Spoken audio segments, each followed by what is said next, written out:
flaps, doesn't it? Putting flaps in there, but yeah, just making a little ramp, making it a little bit easier for me to get out of the house when we're on a sudden mission. So we're gonna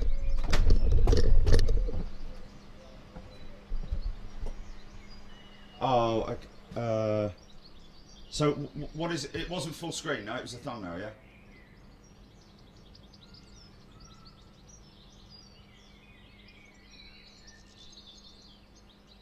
Oh, okay, so we missed the plane then, yeah? Did we miss the... Oh, okay, that's right, that's right. So what am I telling you? Well, how far, when did we go live? When I was doing what? Oh, okay. Sorry, folks. Right, okay. We've got a 777 coming out. We're just gonna. So we've got a couple of. I'm just. Have I showed them this already? Have I? Okay. So basically, as you can appreciate, I'm bringing the. I'm wheeling the. I don't know if you can see it in the reflection there in the window, but I'm on a dolly. I've basically got a dolly. The camera setup, the camera rig up is on a dolly, so I can basically move it around like this quite easily, rather than having to carry the whole rig, which can be a bit cumbersome. But everything is attached to it. The Teradek, an extension power supply, which, as you can see there, is that's the umbilical, which is the computer, the router connection and the power connection. But that umbilical, I have to roll it all the way out with me, but it's fine because I've got it taped up like that. It makes it easier to handle. But basically what I've done is I've just taken a big piece of ply out of it. That piece of ply there, folks, if anyone can remember, is from the roof of the Mercedes estate car that I had when I started Big Jet TV. Do you remember that? I had to put two of those side by side, strap them down with straps, and stand on top of the car at London Heathrow. So who's going to remember that? Quite a few people, I'd imagine. And then I'm just putting a couple of lifters at the front there because I've got a bit of a straight edge there. It's around about an inch thick, or 3/4 of an inch thick. So I'm just basically putting some lifter ply there. So that's about it, really. See you later then. No, only kidding. Let me just pull that down there, lock that out there, do that there. So let me just get my phone.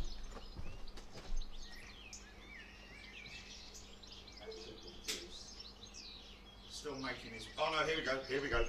He's departing now. Let's be ready for this. And make sure that we've got.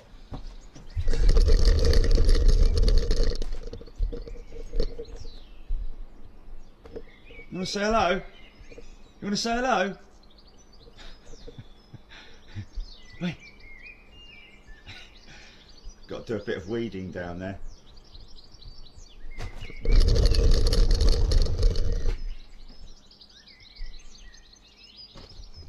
Hey. Just hear what? Well, I can hear that from where I'm. Mate, turn your sound system up. Turn your radio up, or turn your. Everyone confirm that. Check the audio, folks. Check the audio. So I might have to sort of like. Depends on the. They're on 09s today, by the way, ladies and gentlemen. Ladies and gentlemen, Mr. Coming Through. I walk the bounds.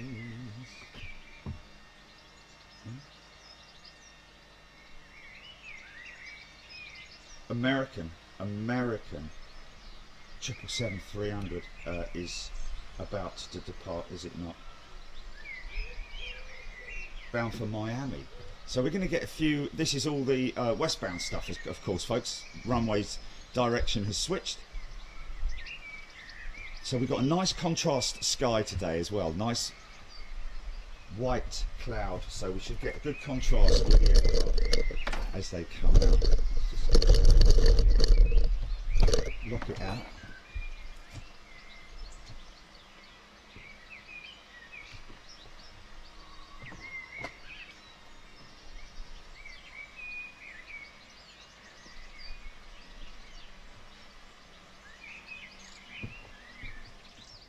quite a tight turn. It's quite a tight turn. Here she comes, here she comes. Listen to this. There she is, there she is. Oh, it's good. Okay, here we go. It's quite long. It's very long.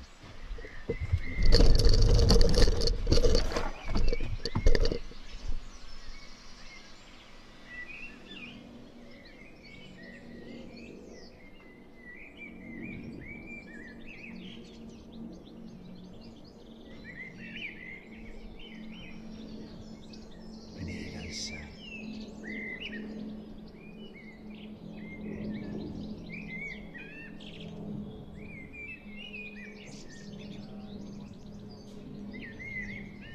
she goes. So we've got the American coming out. So what I thought we'd do, folks, can I just finish this bit of DIY first while we're at it? Let's wait for this. Julie, can you keep an eye on that triple for me? Let's just do this. Let's just do Jerry's DIY. So basically, I've got that last panel there. I've fixed it at the back, and now all I've got to do is fix it at the front. So always best to put a pilot in. Always do a pilot.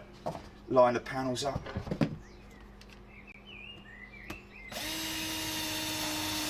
I mean, I could countersink it. I've got a countersink on it, but you could countersink it slightly. But that's only if you're doing it for a permanent fix. This is temp oil. Whilst we're on the oh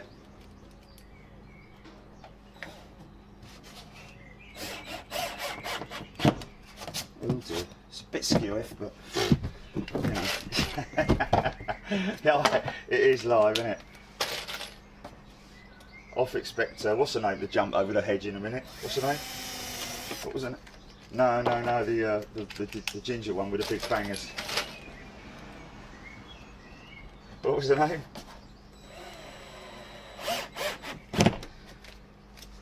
Lovely girl.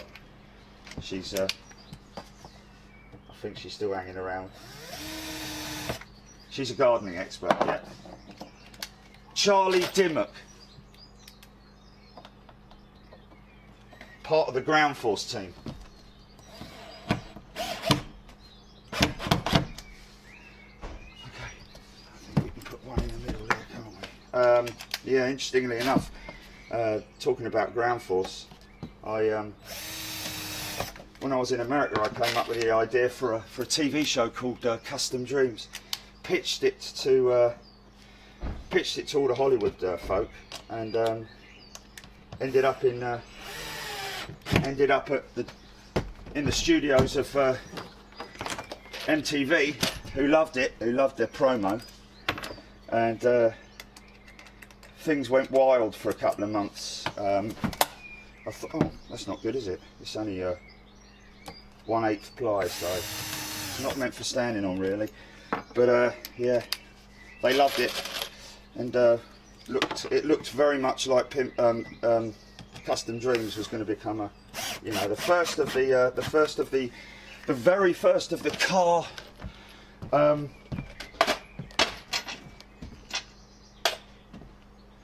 Let's just see if that works. I'll just put a bit of tape on there.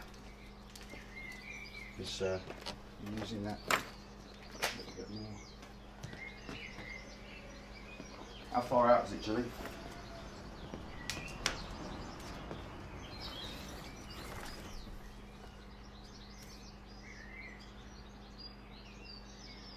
Okay. By the way, folks, let me just show them that, because they're a little bit. It's a little bit dodgy. That is showing them that, isn't it? It's done now, isn't it? So, just in terms of your just extending this umbilical a little bit more. Just when you take things.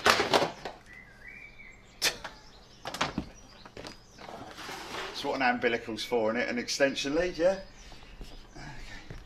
So when you're doing an umbilical, when you're doing any taping up, best thing to do, just so that you can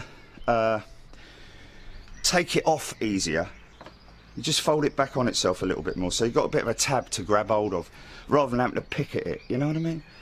So that's a little tip there for you. And then take your time, nice little easy wrap.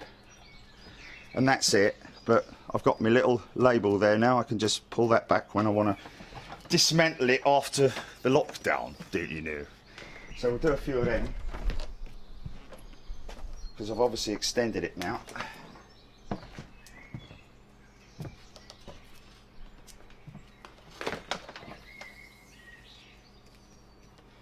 Just about just under a metre apart. Didn't need that much. There's my little thingy, there's my little thingamajig, and then bang. So that's good. We're there. We're right up to that point now. That's good.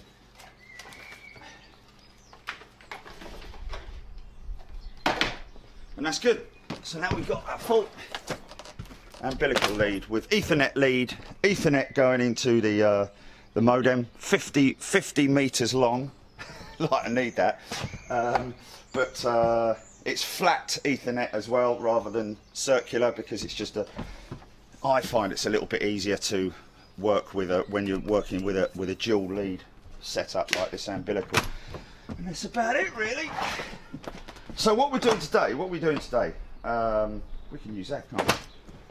Just for the initial run up and over.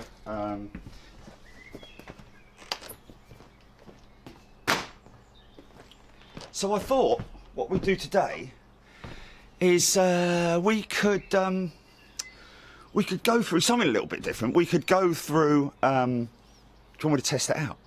Are people asking me to test it out? Should we do a rapid deployment test? Okay. So the brakes are on the dolly at the moment. I've got one side brake on. Okay. So we are. Let's just do a rehearsal.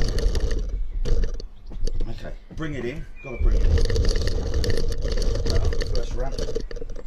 Still got to help her over a little bit, just because of it's mainly the lead that's usually the issue. But let's just do a rapid deployment test. Always get this stuff out the way of your the way that you're going out. And make sure that the lead's behind me so that it follows me rather than is in my way. Okay, so there's your blah blah blah. Right, okay, alarm goes off. Oh my god, here we go. Okay, no time to lock it out. Let's go.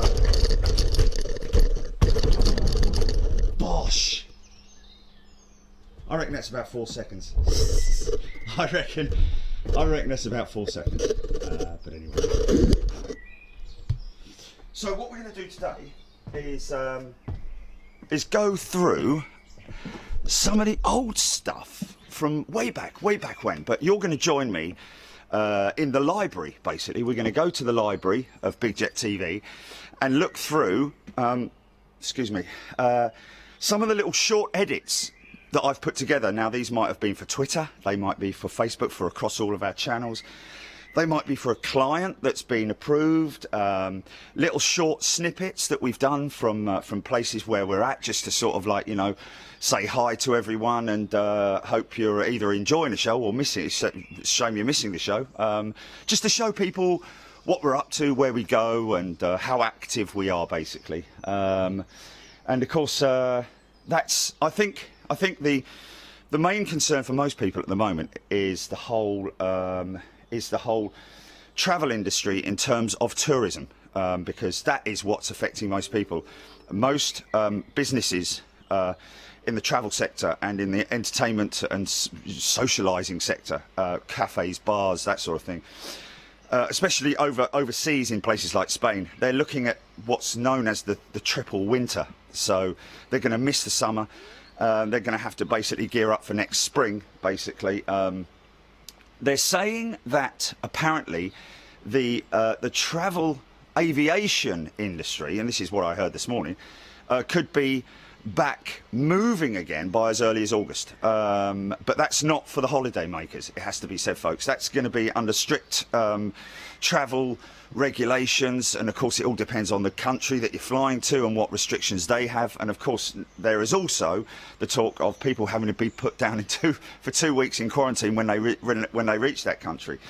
So it's a little bit sort of like grey area, a little bit dodgy at the moment. But it will be interesting to see from our perspective, to watch and observe the skies getting busier. And of course, as time moves on, the restrictions will lift on specific areas of importance. Again, I am noticed as a key worker, but I'm not going to obviously go out there and start filming Big Jet TV regular stuff.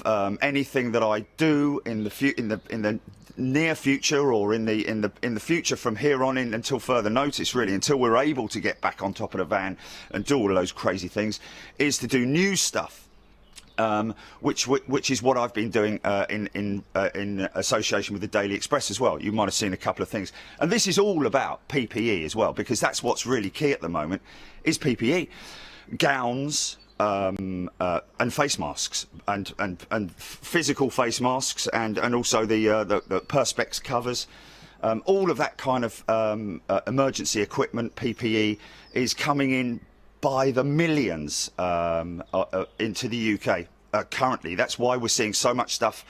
Qatar, Emirates. This is all the repatriation flights have sort of like been taken care of now. That's why you're seeing such a busy Qatar movements at the moment. British Airways, of course, using their A350s and their Dreamliners when they're heading east, of course. I'm not sure to be honest with you, what the flights into New York and places like Miami are. We'd have to look into that a little bit more. But but it is interesting to note that, you know, on one hand we've got a very busy schedule with freight, and on the other hand we've got a slow sort of like, you know, movement of flights between countries, which we're not 100% sure on exactly what the contents of those aircraft are. But primarily, what British Airways and Virgin Atlantic are doing is bringing in PPE. You know, and I'd like to say thank you to all of those airlines, and of course Virgin Atlantic, who are trying very, very hard to stay positive, and I think they should be. Got a great message from one of our friends on Big Jet TV, who's a Dreamliner pilot, saying that there's definitely light at the end of the tunnel. Looks like he's been unfurloughed. Which is great news for him, and of course great news for other people, because that gives them hope that something may be changing. You know, we work quickly, folks. We've got to get ourselves back in business again. The country's economy, all the world's economies have to start moving again quickly, and that is predominantly involves travel. You know, but of course, getting people to the offices and all that sort of stuff.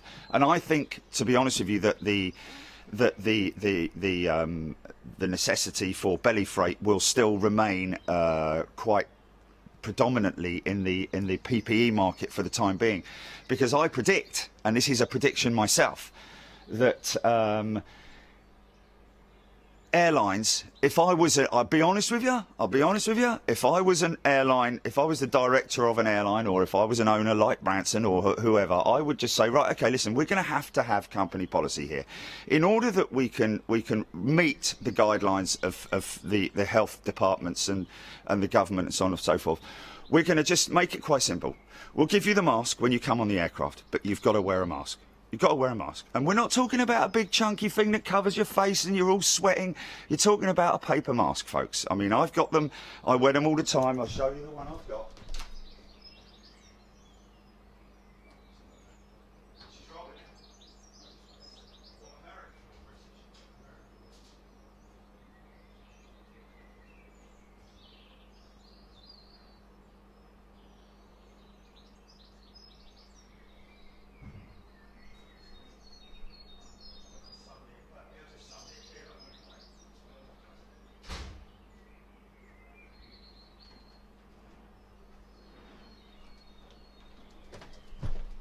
So here's the pack that I bought from Amazon before I actually travelled to San Francisco. After the Wuhan breakout, I bought myself some masks on Amazon. At that time, they were taking quite a lot of time to arrive. But this is quite simple, folks.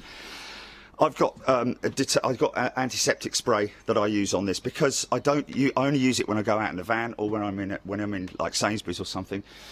Or when I'm out and about in general. I have to be honest with you, when I'm on my bike I wear this now. I kind of feel naked going out of the house without it, so you know, it's definitely worth a try, folks. I know a lot of you are like, oh, I don't want to wear a face mask, mate. You know, I'm not flipping going to go spitting in people's faces. It's not just that, you're looking after yourself and others as well, because you don't know if you're carrying the virus. That's the whole thing. You think you're all right, Jack, but you might not be, you know what I mean? So it's quite simple. It's like that, over the years, bish bosh bash, you know. Easy as that, and just gets caught in your glasses, and you can't get your glasses off, and you can't get your headphones.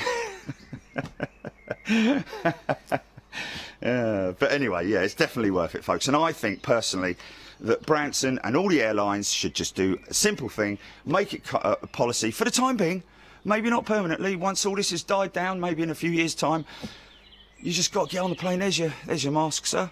Thank you very much indeed. Make sure you put it on as soon as you reach your seat, or in fact, to be honest with you, not even on the aircraft, at the gate when they check in. Here's your ticket, here's your boarding pass, and here's your mask. Put it on now, please, sir.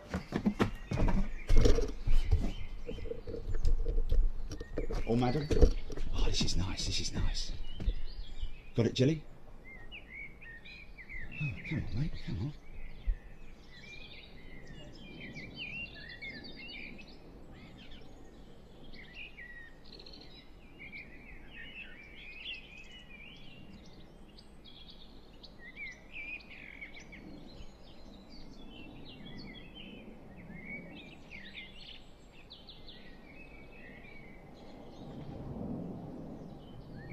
It's quite low cloud, probably about 5,000 feet, I would have said, something like that.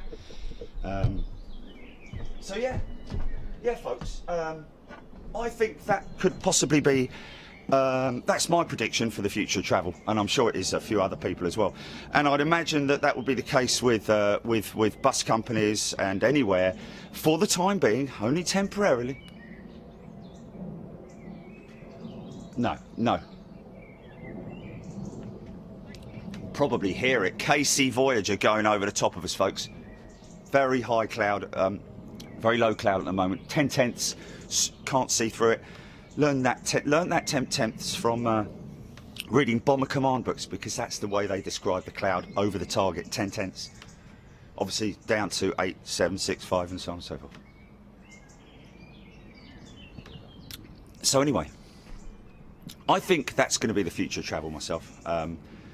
And I would say that, especially for the Americans, in order to avoid lawsuits, you basically will have to incorporate over the top. Can you hear it? Can you hear it?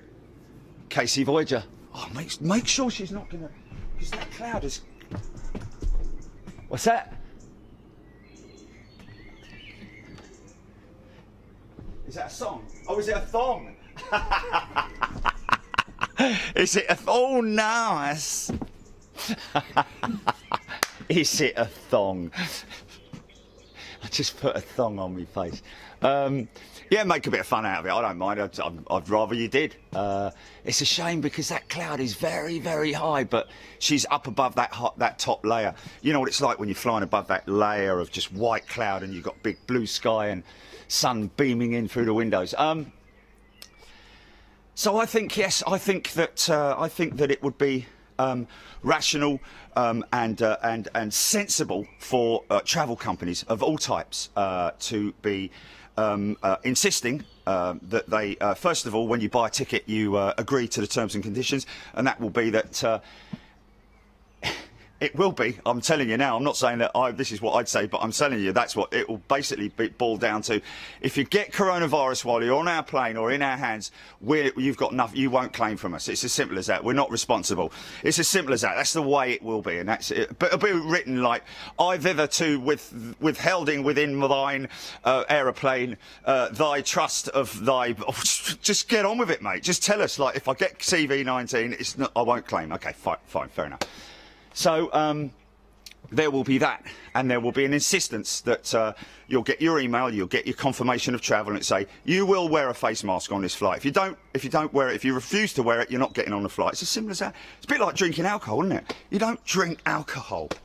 I mean, honestly, man, I've been on a few golf trips, and you know, you turn up at Gatwick Airport or wherever at like 4 a.m. to catch the flight to go out to Spain or wherever or whatever, and your mates are all sitting around, and they got like pints of lager and pints of ale at 4 in the morning. 4 in the morning. It's like, mate, I can't even believe the places are allowing drinks to be served at that time in the morning when these guys are just knocking them back, well, hey, you know, and then getting on a plane. I don't know. It's just a bit screwed up, if you ask me, and it happens all over the country as well, all over the world, folks. It's not just the UK, but it is very, very much so in the UK with a mob who go out for the weekend, you know, the stag do or whatever it might, golf trip, football trip, whatever it might be. Always have to have a drink, you know. If you don't have a drink with your mates at 4 o'clock in the morning at the whatever bar it is at Gatwick Airport, you're shrouded, like, and you're drinking, mate. No, I'm just gonna have an orange juice. Oh, right, okay, yeah, fair enough. Anyway, John, yeah, so, so I think that will be the future travel for air travel, and also for public transport as well. I think public transport, how they're going to do the trains, you know, they're talking about this morning, what we were talking about, it's just common sense, isn't it? When they were talking about, yeah, we're going to start bringing back the schools again and all that sort of thing. Yeah, but hold on a minute. It's easy for you to say. You're only thinking about what's going on in the classroom. What about getting the bleeding kids to the school and the mums mixing with the other mums and all that sort of stuff on public transport and trains and waiting in queues? And it's like, mate, come on, man. You're politicians, man. You're paid to think. You're not thinking, man. You've got to look at the big picture, man. Look at what it's like at B&Q or Homebase or whatever. Look at it, what it's like at Sainsbury's. People queuing round the block. What are you going to do at school? You're not going to have social distancing at school, because that's basically the only way that it would work. And even if you say, yeah, we'll bring them in on Mondays and Wednesdays and Fridays, we'll bring the other ones in on Tuesdays and Wednesdays and Saturdays, it's like, okay, but that's still after school, man. You still got to get them to the venue. You know, think, man, you know, honestly, it really is crazy. Getting Britain back to work, getting the world back to work is so much easier in a sense logistically, because okay, you've got people, public transport, but they're adults. Well, yeah, okay, I know. You get some idiots who come and stand right up behind you like that, you know. I had one the other day. I went down to the post office with a box, and I was standing there, two metres apart, doors open, no one's allowed in, you know, there's a few people queued up outside. This old woman comes in, it's like, oh, la-di-da-da, oh, just get some fish, like that. She's just completely ignored the whole 2 metre thing. I mean, bless her, you know. And then she's all like, oh, yeah, John will like these, yeah, I'll get that, some of that, right, put all of that in there. I'm standing in the queue, waiting for the person in front of me. So I'm standing in the queue, I'm standing like 2 metres away from the spit shield, you know, from the fella. And so comes my turn. Hello, mate, can we just have that foot? She's up behind me. Oh, dear Lord, she's up. I'm like, sorry, love, I'm sorry. Completely like in another world, you know, in another world. Absolutely amazing. And there's so many people like that. And people, I'm not on my own when I say this. Yesterday, when I went up to Sainsbury's, Saturday, it's like everyone's walking around, the market's open, everyone's at like huddles of people everywhere, like loads of people everywhere, all up the road, over the bridge, going into Sainsbury's. No one's wearing a mask. I'm like, Bloody hell, man. Really? 2 weeks ago, high percentage of those people would be wearing masks. Now there's no one here like, right, it's all over. Right, okay, everyone, it's like...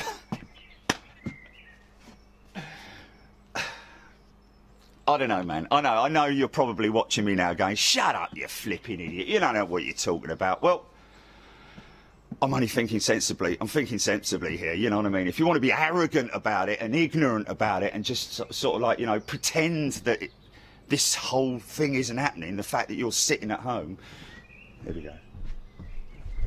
The sooner we get with the programme, the sooner we get rid of this bloody thing. Do you know what I mean? We start all using the brains that we were born with. Instead of going, yeah, but Mike down the pub said that the masks don't work. My mate said the masks don't work. Yeah, he's a healthcare worker. It's like, oh, mate, okay. Why do you have to listen to other people, what they think? Make your own bleeding mind up. Think about what's the right thing to do. You got to love people, haven't you? And it just it'll never change. It'll never change, man. You just get like, yeah, I'm all right, Jack. No, you're all right, fella. You're fine, you're fine. I mean, you know, the air show the other day with all those people walking out on the big bridge, the fly past in America. All the people out on the bridge, kids playing down in the thing, like, you know. Well, hello, John. Yeah, all right, mate. Yeah. It's like, oh well. I wouldn't be surprised if we don't see a second wave here in the UK. I'm pretty sure it will. And even then they'll be like, oh man, no, why have we got to stay in for another 8 weeks? Because you're an idiot, because you didn't flipping listen. Has it gone long, Jilly? Has it gone long? Okay. Welcome to the JD rant. Here she is.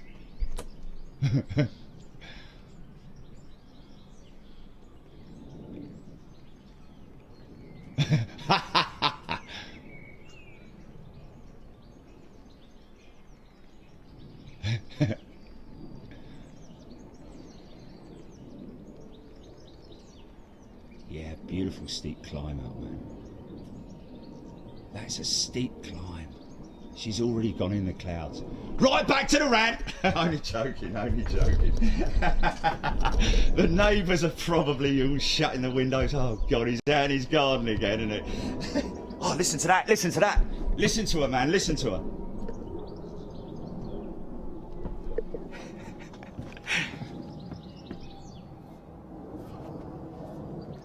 It's like playing a violin, isn't it? Very well tuned violin.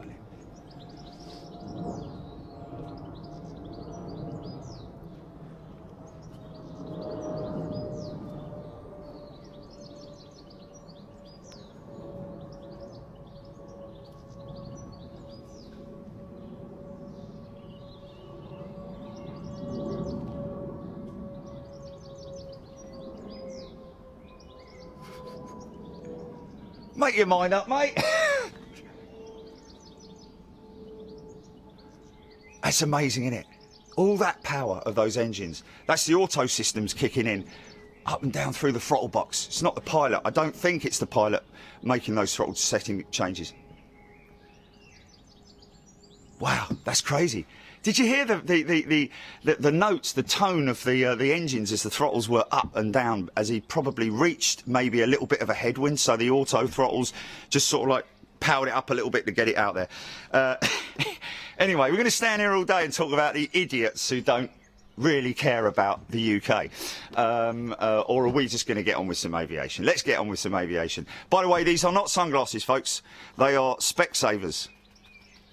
They're Specsavers, and they're the auto thingamajig ones. My other ones, my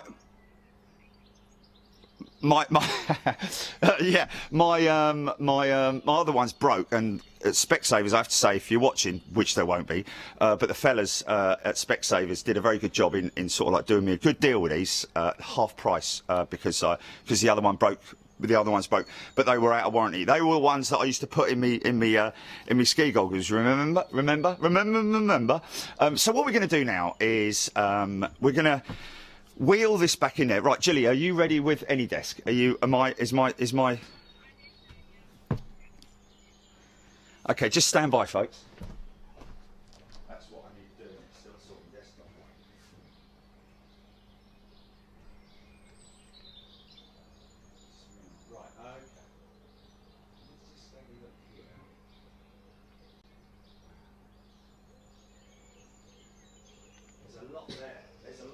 so let's get this in here. Let's get this in. There's nothing else coming out just for now, yeah?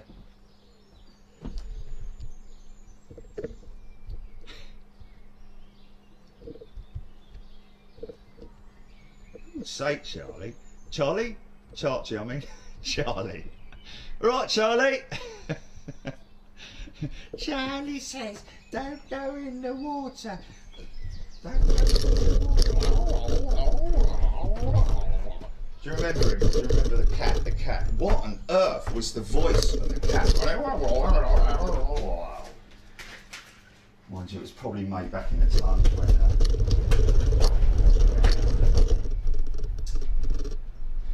Magic Roundabout and all that was being made, and it was being made on, yeah. So, right, here we go. So we're back in the office, folks. See, I've done a little bit of window dressing there. It's quite nice, isn't it? La-di-da-di-da.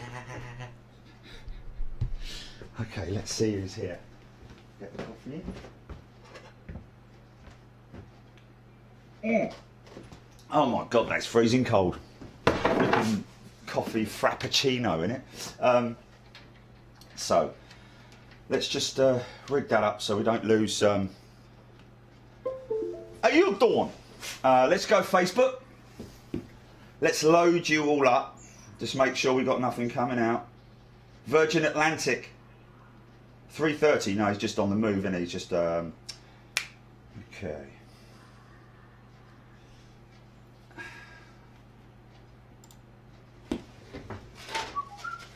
Norman Gray, thank you very much indeed for sending us this this feedback, which is exactly what I asked for. Hi Jerry and Gilly, thanks for reading our message on your great live show tonight. Oh, isn't that nice? In the Valley, I am in the Valley Aviation Society, and that alone sounds fantastic, doesn't it? I'm a member of the Valley, not like the East Clacton Aviation Society. It's like the Valley Aviation Society. Sounds absolutely fantastic, doesn't it? Am I in the right one here? Okay, I am in the right one there. So let's pause that out. Let's just go into here and go there.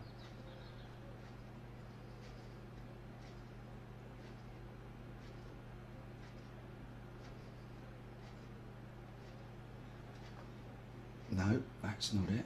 Or is it? Oh, it is, yeah. Okay, so we'll have to go vertical for this one, so that we can read your comments. Good morning, Hayden Theriot.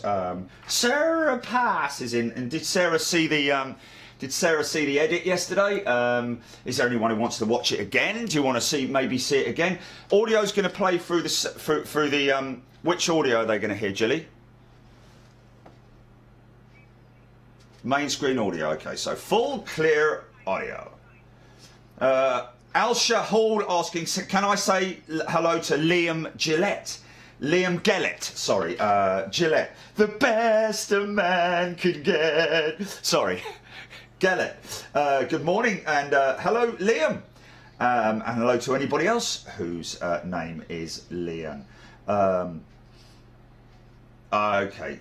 Arguments going on about masks not working, but there we go. I'm not going to argue it. I'm just not going to argue it. My mindset is something is better than nothing. If you really honestly think, I mean, if the people who argument the fact that if you put it on, then you're breathing all your own fumes. It's like.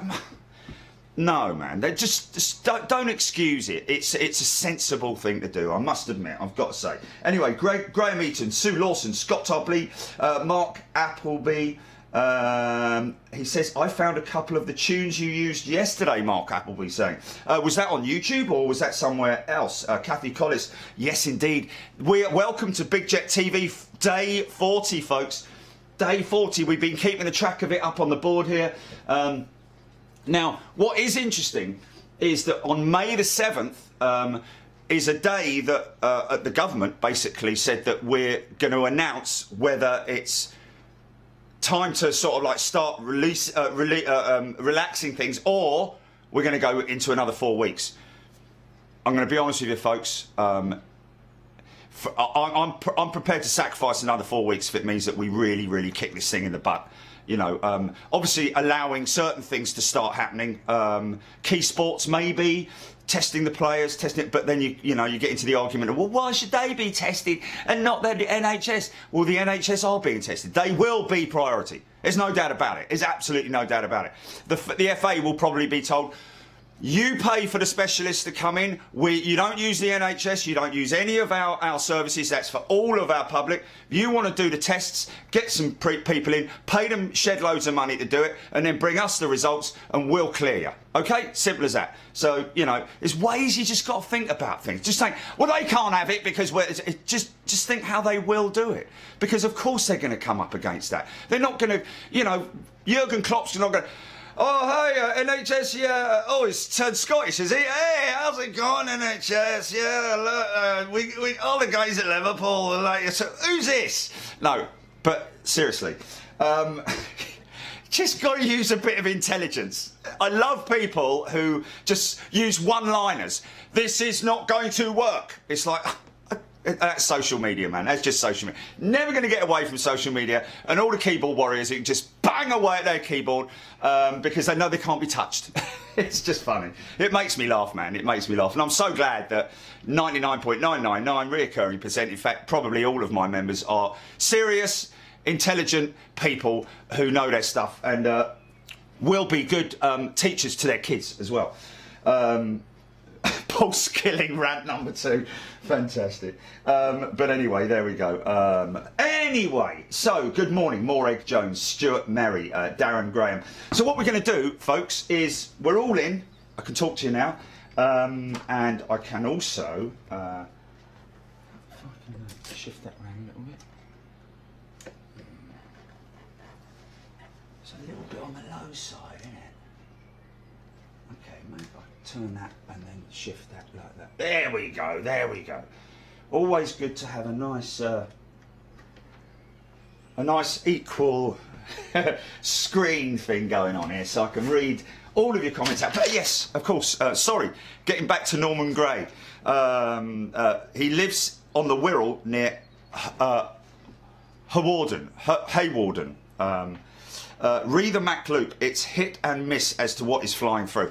That's what we always talk about, folks. People ask me on the show, obviously regularly people ask me, have you thought about going to so-and-so? Have you thought about going to... Do you ever go here? Have you ever been there? It's like, we've been to a lot of places. It is amazing that even new members are still saying, have you been to so-and-so, when all you've got to do is look back in the library and you'll see that we have. Have we been to Madrid? Have we been to Lisbon? Have we been to Munich? Have we been to Frankfurt? Have we been to Schiphol? You know, all those places that we have been to. It's amazing. All you great guys joining up now, just be aware that as a member, you can just trawl through that lot and have a little look. Read the map loop. It's hit and miss as to what's flying through there. There is no set timetable of flights at the moment. It's Hawks from RAF Valley and American fighters. You just know, don't you, what it would look like with those American fighters flying through the valleys, man. And they lay it on thick as well, man. And especially at this time of year, moisture in the air, you're going to get lots of big plumes of moisture on the wings. But few and far between. RF Valley opening hours at the moment are 0800 till 11 o'clock. Well, we're not going anywhere near there, which we're obviously talking about, thinking about going there in the future. Now, obviously, my concern, and Jilly's concern as well, is, and for all of you as well, is we'd have to go there and literally walk up the hill with the backpack. And how far is it from the gate to the top of the hill? Because I've got quite a lot of equipment, but that's not a problem. I've done it at Toulouse. There's a big steep hill at Toulouse, but this seems like it might be a bit more of a trek. In which case we've got the bags, you know, we've got stuff that we can trail up there. But obviously not on a nasty rainy day. I don't know what the footpath is like. I don't know if it's accessible in terms of, like, you know, whether it's rocky and just a rocky outcroppy sort of like footpath, whether it's a nice footpath or what. All that access stuff I have to think about in advance. But also what's most important, you're in the middle of Wales. Now, I've been to a few mountain bike races in Wales, and trust me, there's no signal. It's as simple as that. I mean, it depends on the service provider. And in our bag, we have four modems with 4 different providers. So you can theoretically sometimes, because of the power of this unit, run a show on one card if it has a very strong signal. But we've also got a mobile hotspot that we use, which is the second iPhone, which I basically turn on. I use that, link that up to that as a mobile WAP spot, hotspot, which can boost the signal, obviously, into the Teradek. But it does all depend on a number of different things. So we would have to drive down there on the off chance that we could get something, but also just to make sure that the signal's good. If we get down there and the signal works, we might as well just hang around, you know. But you don't. It's not like there's a. I don't think. Let's just see what it says here. So the RAF Valley opening hours. Now, RAF Valley opening hours, does that mean that there's flying and from 12 till 3:30, or is that the gate at the bottom of the hill? I'm not sure about that. There's a dedicated Facebook page for the Mac Loop. They have info, places to watch, etc. A good free. So there's like we do with spotterguide.net. We use spotterguide.net when we're travelling to places around the world, folks. We always do our research there as well, and of course we're always very lucky that we've always got someone to meet us down there. Like, no doubt we will meet Norman down there when we go down there to the valley, which would just be fantastic, because you know how much we love the military stuff. Okay, I just had a thought, Jilly. You know the piece that's the piece that's under review at the moment with the yeah. I could have a look and see what the how much of the track is in there, because it's not all in there, is it? It's only in little bits. Okay, sorry. No. What I'm saying is in the actual display. It's only right at the beginning that you hear his voice. Do you know what I'm saying? It doesn't run all the way through. It's not like it's piping through our system. Right, okay, so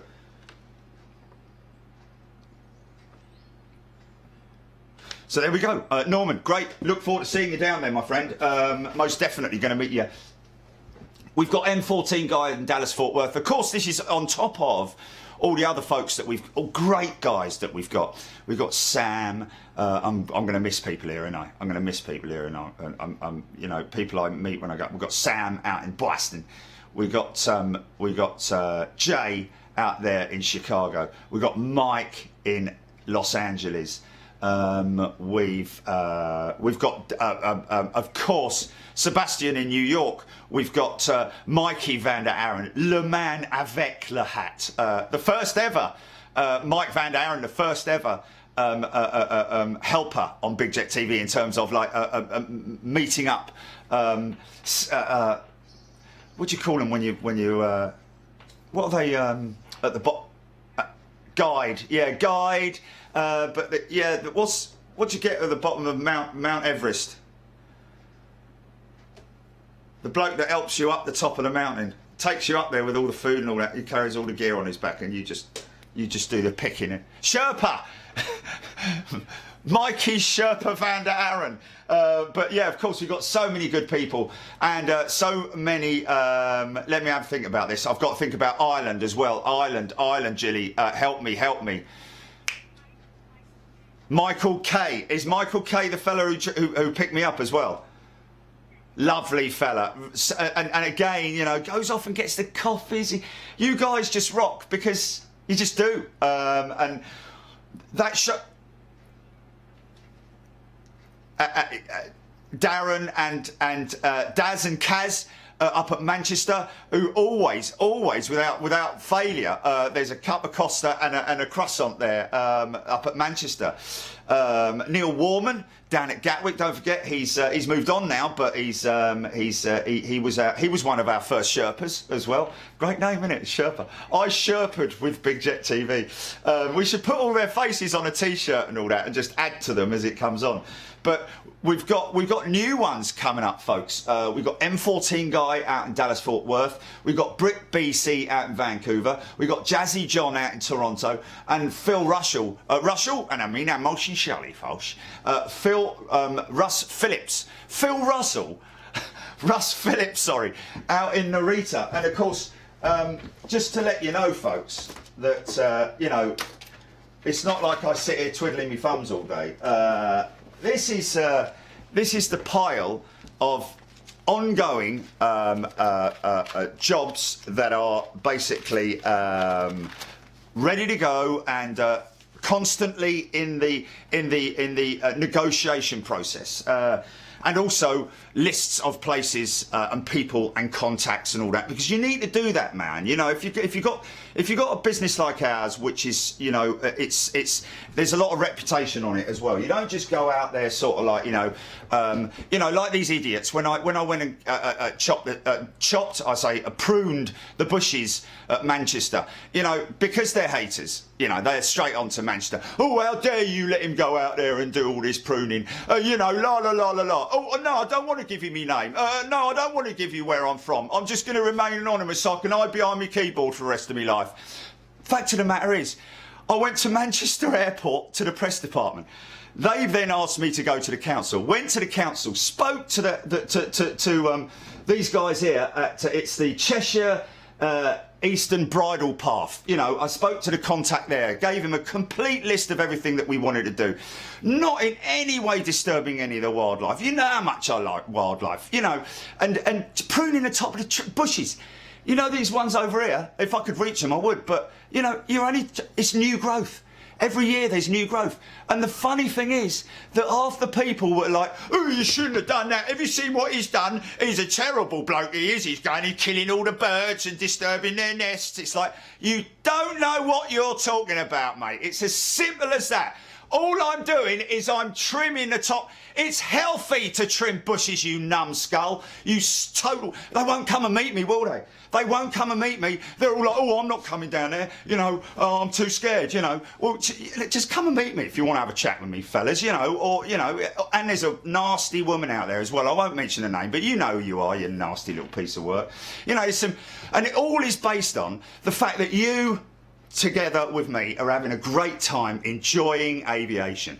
I'm running a business, okay? It's only $4.99 a month, for crying out loud, and some people are just members for £1. £1, $4.99. I mean, do me a favour, you know what I mean? It's like, if I had 20,000 members, it would be different. I'd try and work a way that I could have a lot less for membership. But as it stands, it's a business, for crying out. How can you begrudge someone having a business? Yeah? I mean, it's... you know why? It's because, you know, there's so many jealous people out there. They just begrudge me, because what I did was, as I did with my motocross magazines and with my mountain bike magazine, I had a thought. And I thought, well, you know what? Let's live stream this to the world and let's do something about it. And then what did I do? I gave up a very, very well-paid business here in London. You know, in the interior decor industry, and it was six figures, man. I was earning six figures. I had to put 14 grand into this as well. You know, I don't just, you know, and every single day of my life, and Jilly's as well, I have to say, is this. It's not like we're like, you know, I have a jolly up down a pub, you know. I don't drink, mate, you know.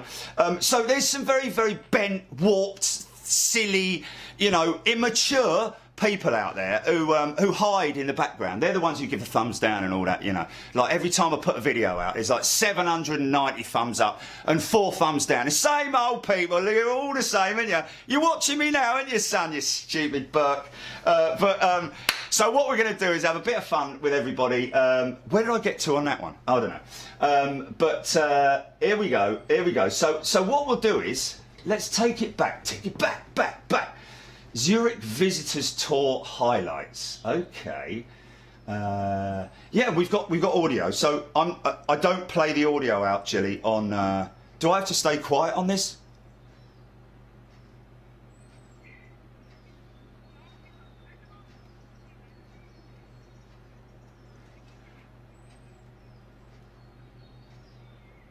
Okay. Okay, so I'm just wondering, is it worth just putting that because a lot of people wouldn't have seen the Birmingham piece. Do you want to see the Birmingham piece, folks? Do you want to see the Birmingham piece? How do you feel about that? Should we play it again? Yes, yes, yeah, I'm ready. I'm ready. And he had to buy the cat. I did have to buy the cat. I did have to buy the cat. Out of my own money, by the way, folks. My own savings, you know. Right, okay, so here's our library and channel videos, basically. This is our library, folks. So what I want to do is I basically want to get back to... let's just get the... so this is our channel here. And now what I do is just to play stuff out, I go to YouTube Studio, which basically is the editing part of the channel. And here we have, right, what I'm going to do is, now we've got to make that public, haven't we, Jilly? That piece, the 22-minute 31 piece that was on last night, because at the moment it's still unlisted, isn't it?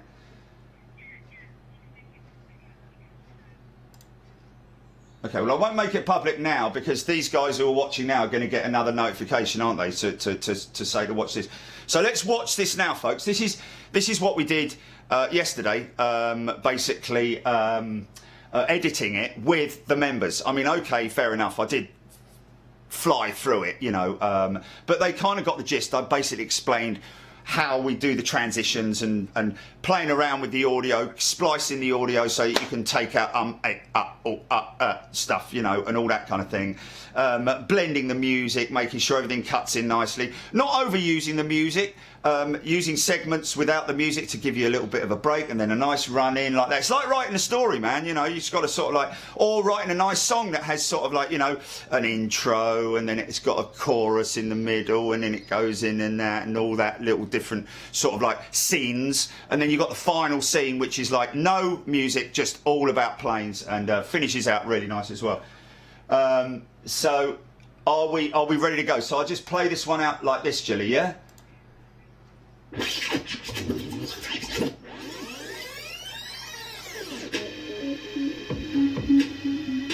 Is it off skew? The pip is what, Jilly?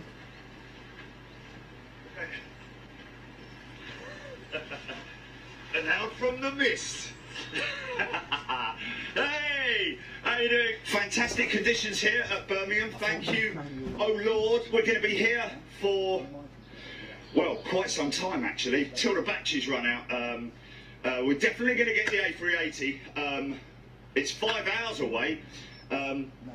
Still quite some time out. We've got the Qatar Dreamliner inbound any moment now. Now inbounds, guys, if you haven't seen it already, what you would have seen last night on the promo is it's pretty spectacular, I have to say. And of course, the runway is very irregular and very uneven, so it's a bit like a whoop section. So we're going to get this one going out now. Oh, privilege flying for TUI this week, Stevie McGuinness. Thank you, Stevie. And Stephen McGuinness, of course, I've got to give a big shout out to you, mate, my friend. Thank you so much. We really appreciate yours and everybody else's support.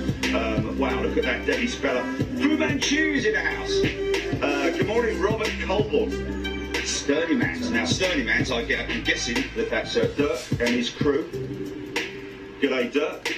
Mark Beckett, Ed Wadsworth, Kate Harpley, Chris Bain, guys nearly rolling, Debbie Speller, Mark S, good morning. Let's just have a look here. Kayland, Mario Sultana. Wow, great. Jumper, hey, good morning. Caroline Blair, Shelley Attack. Debbie Speller. Jose. Now that's Jose, the guy who gave me a lift in Madrid, isn't it? Jose Gabriela Orduna Villa. Or Villa. No. Oh, okay, okay.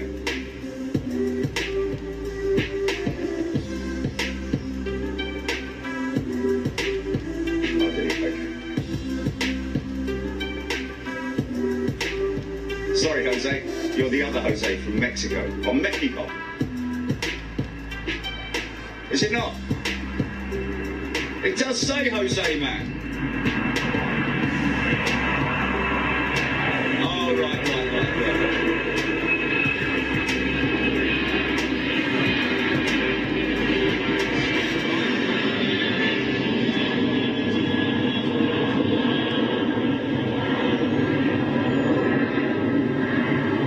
So I'm imagining that that one will be operating for possibly one of their Dreamliners, or even possibly on temporary lease due to the 737 MAX issues.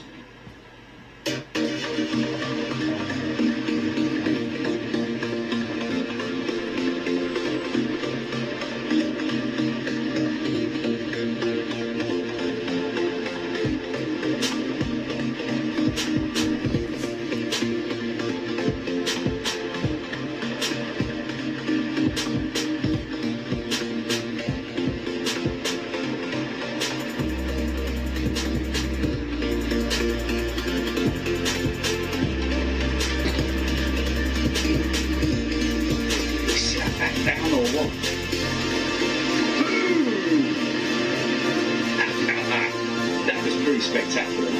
That's what the 380's going to look like. Yeah.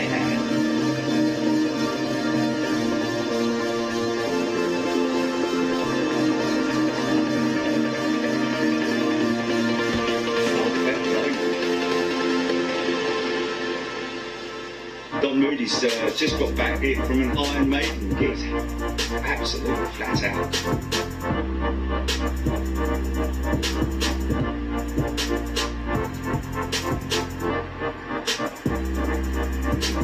She's low as well. She's low. Yeah, she's smoking. CFM 56s. God,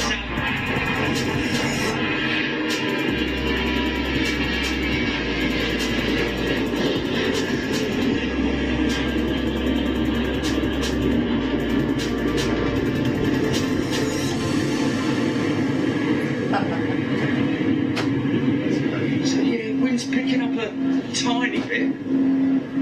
Good tuners. Good tuners, man. Good tuners. No. Paul Skilling, BA350 XWB on radar. GP to stand by if she's eastbound. Stand by.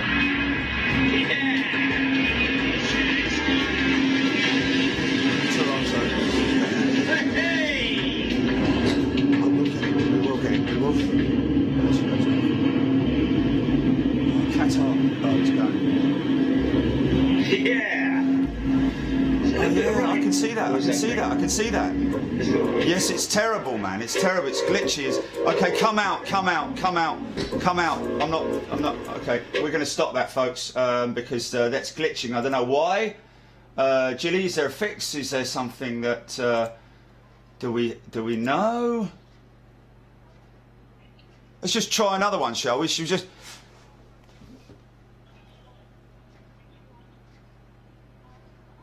Do you want to go into OBS? Do you want to come in and go into OBS? Are you sure? Because I can go garden cam, mate.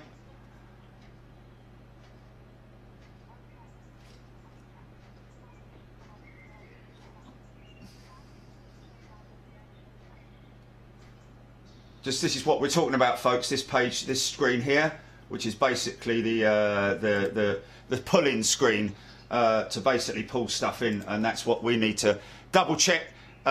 This is basically what we're always going to come up against. Look at that 737 right there. We're going to go to garden cam, GP. Go to garden cam. And take Pip out, obviously.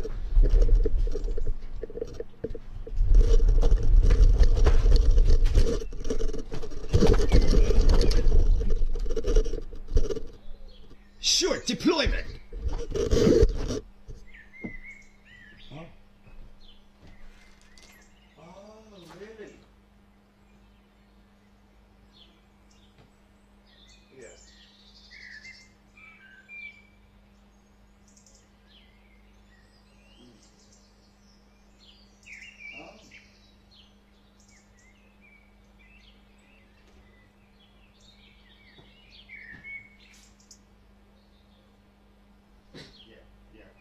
Really? Yeah. Yeah. Okay, well, then go for it. I'll stay with us, folks. Enjoy the serenity of Big Jet TV's got my headset on because I couldn't hear very well with the Bluetooth call, bless you. That was another thing, wasn't it? I'm not going to rant, by the way, folks. I'm not. He was saying this morning that one of the ministers just never answer the questions, do they? So he's like, so Andrew Marr's like, so what are you going to do about controlling bus stops if you're going to put public transport back into service again? You know, with bus stops and all. How are you going to space people at the bus stops, and how are you going to do that? And the minister says, yes, well, you know, we're doing all that we can, of course, for the government. Of course, we've got 50 million pieces of PPE equipment coming in every day. Sorry, that's not actually the question that I asked. The question I asked was, what are you going to do about people in the queue, social distancing at the bus stops and the train stations and the likes? Well, of course, it's very important to us that we maintain the right sort of like direction and approach, and of course we're doing everything that we possibly can. Of course, as I said, the amount of PPE that's coming. Okay. Next question. Anyway, I'm just going to make a coffee. Enjoy the non-ranting birds. Going to get a massive crow come down here in a minute.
Tiny writing.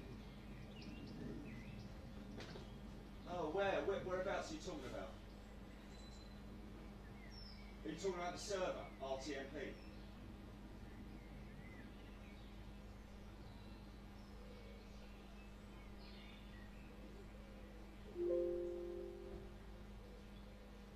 You're talking about this screen here?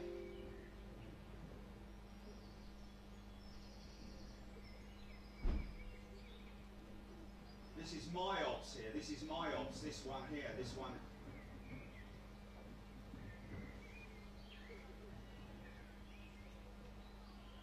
Oh, you need to compare the two. You've got to compare the two. Right, yeah.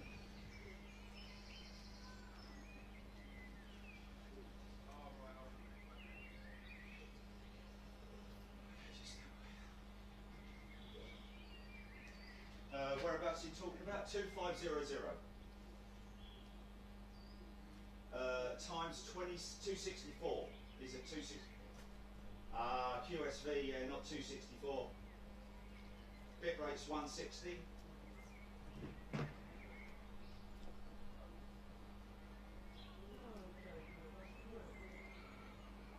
All on default for devices. Yeah, 0 on the audios.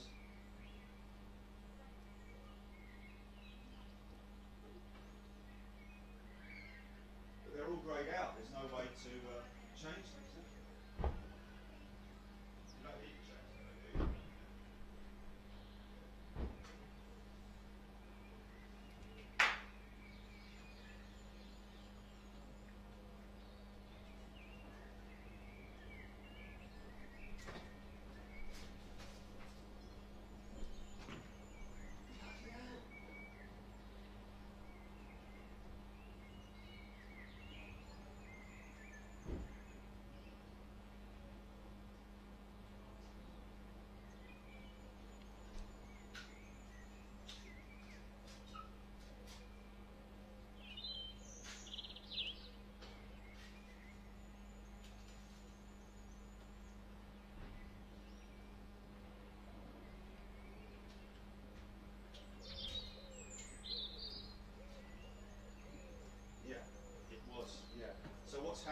changed between then and now?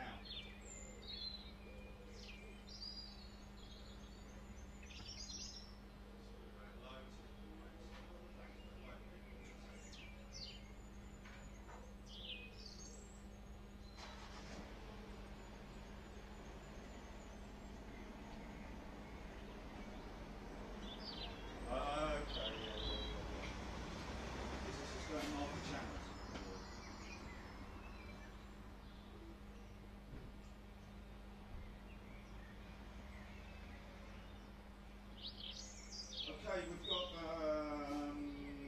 350, but we've still got PIP or well, we've got full screen, haven't we? So BA 350 is rolling to Toronto. So now it's just a question of whether it goes left or right. He'll go left, mate. 100% he'll go left. Obviously he's going to Toronto. He's going east, isn't it? So.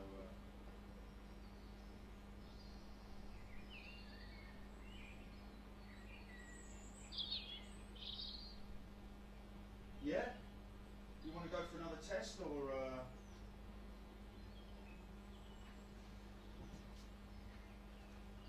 100.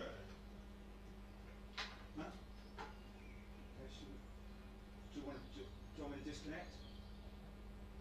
Oh, it's going to Toronto, mate, so it's not going anywhere near us. It's going east, isn't it? We're all for the westbound. We're all for westbound today. We're on 09s, isn't we? It'll turn left. It'll turn left. No. We'll leave it. Why would it do 180? Why would it do that? Surely. Oh, Toronto, sorry, man. Sorry. Yeah, sorry, man. Oh, man, honestly, that was a proper brain fart, that was, man. Proper. I just had I had Tokyo in my mind. I had Tokyo on my mind. Okay, so we have got a Toronto bound, and this is coming out to you, Jazzy John, and all the other folks who live in Canada. Yeah, it's probably nothing like the.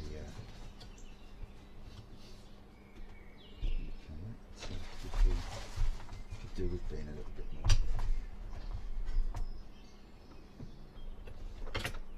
Yeah, please, folks, don't tell us. We know what's going on. It's we've got settings, guys and girls. We'll do our job. We won't come into your office tell you how to do yours. Here she comes. Here she comes. Look at this for a bank.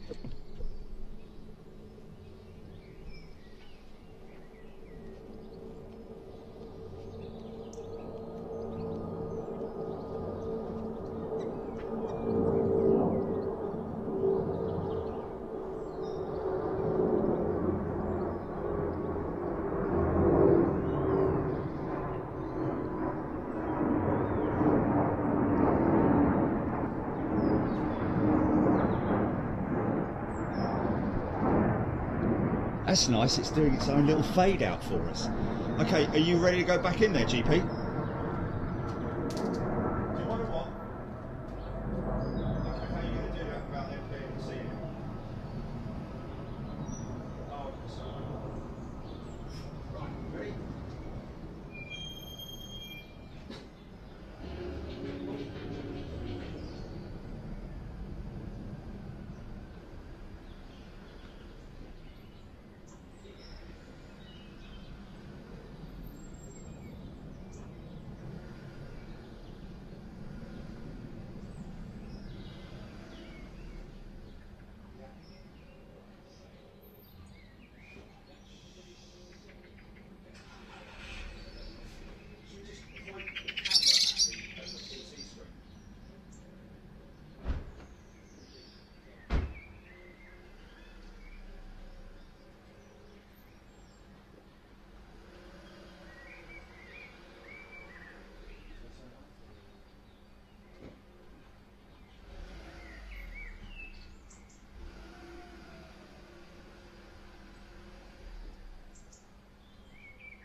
Yeah, we're still working on it at the moment. Still glitching, unfortunately. We will obviously do our best to. How's that got down there? How has that got down there? I mean, I couldn't have even done that if I had tried.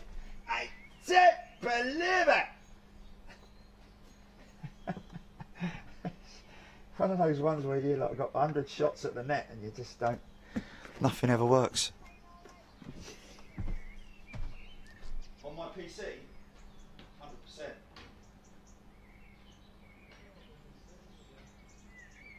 Right, okay, yeah.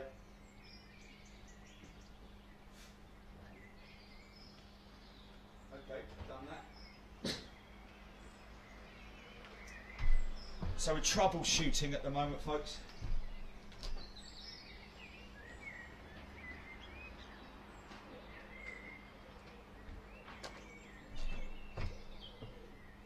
So this is, we've got to do that aircraft recognition, continue our aircraft recognition show. If you remember, let me get the bigger one here, look.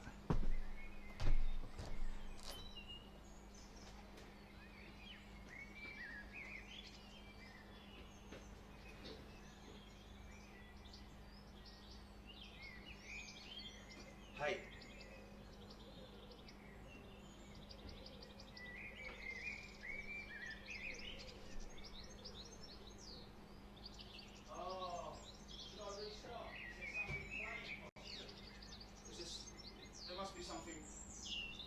Okay, so there must be something on my system that's playing out. Should I close all of the? Should I close all of the? I'm going to close all of the tabs, Julie.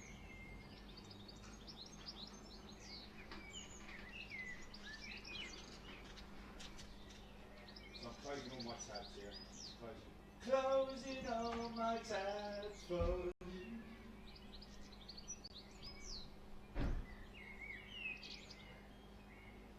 Okay, so what? So do you want to try it again on my system, or is it a settings thing again?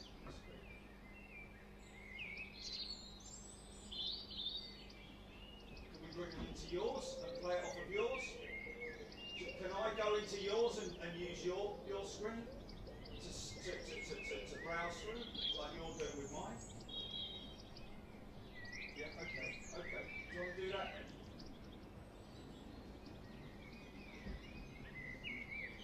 So I come into yours, don't I? I come into yours, so I'm in yours now. Right. Grayson, are you kidding? No, okay, I was just maximising. Sorry, it's alright, okay. Alright, you go and do that, right. Nearly there, folks, nearly there. We're having to, seems we've got a problem with my, do what? Can't what? Yeah. Yeah, I'm not touching, I'm outside, mate, I'm outside. So basically what we're doing now, folks, is my for some reason, we don't know what it is, but the OBS system is not playing properly on my screen, on my PC, even though what I'm seeing from the screen is absolutely it's perfect. So somewhere in between it, there's a capture issue, and it's nothing to do with the frame rate. It's nothing to do with all of that stuff. We've checked all of that. We've already pre-run it before. It's all stuff that we know about. But sometimes these apps and studio apps can literally throw a curveball at you, and it's like. Pfft, test everything, you know, like I did yesterday with the HDMI lead. It was one of those things that was sort of like you've got to troubleshoot from the top down through all the different systems. SDI connector, is it the HDMI lead running to the PowerPoint? Is the PowerPoint running properly? You know, is just so many. And when that happens in the field when you're live, it's just it's one of those things that's quite stressful. But I'm sure that you folks sympathise with us, especially Jilly now, doing all that. How we got, Jilly?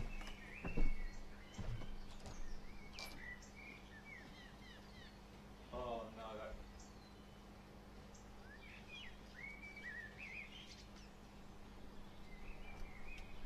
how good or how bad is that?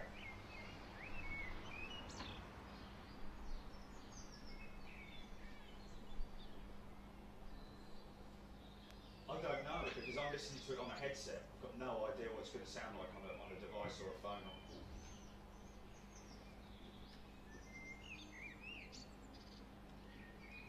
Okay, well then in that case, can you do me a favour? Can we sort of like, I'll turn it right down, yeah? I'll still keep you on the headset. I'll turn it right down, but communicate with me through WhatsApp. I'll keep the WhatsApp open on my desktop, yeah?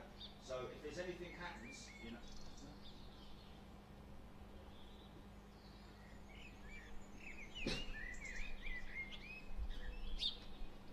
Okay, perfect. All right. Okay, so I won't hear myself talking through your. Okay, and when we're playing out stuff, so you basically can mute the mic all the time, can't you? And we can just contact and then.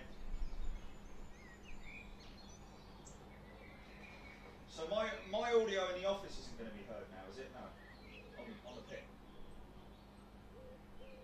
Okay. Oh, okay. So they're still hearing the audio. There won't be any delay, will there? No, because I'll be playing out what you're playing out. Okay, should we try it then? Should we go for it? Do you want to go full screen on this then? Let's go full screen on this. Can I take control? Do I have control of the aircraft?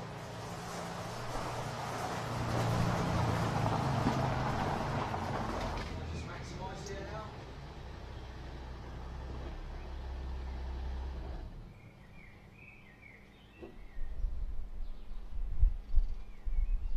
No, I've just made it big. No.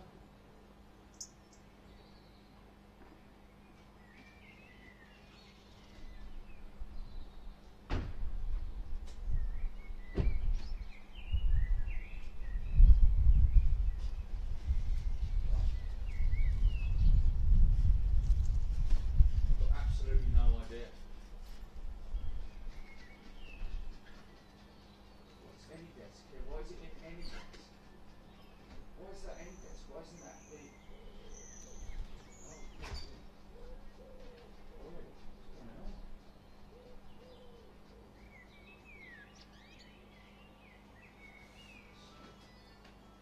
Oh dear, oh dear.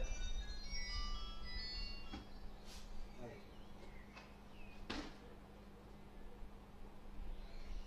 Right, it's glitchy. It's like really like sticky. The video is really sticky, isn't it? Maybe, no? Okay. Alrighty. Okay, so I will see. Right, okay.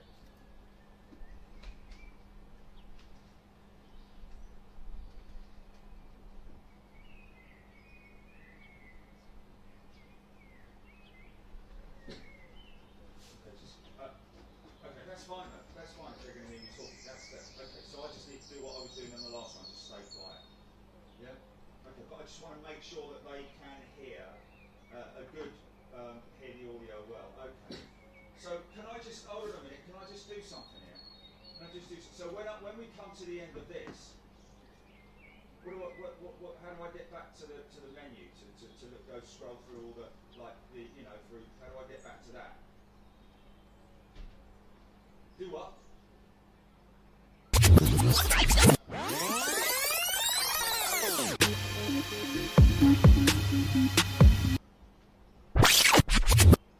Oh, okay, I'm with you. Yeah. Right, okay. So I've got you.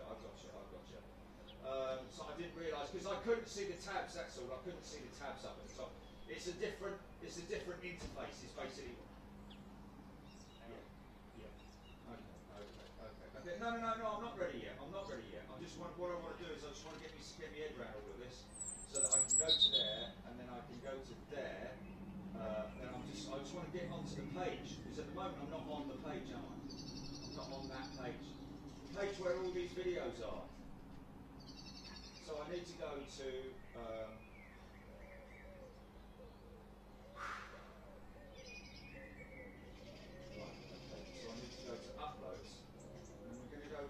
We're going to play that one. Right, okay.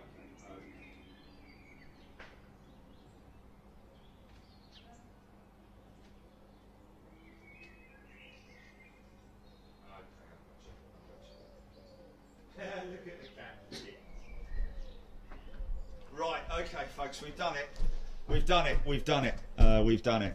Once again,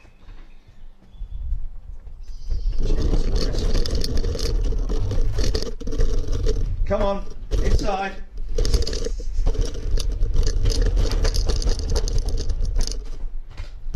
Okay, I've got little red markers on the ground here, folks, where I have to position the wheels to give myself a decent enough.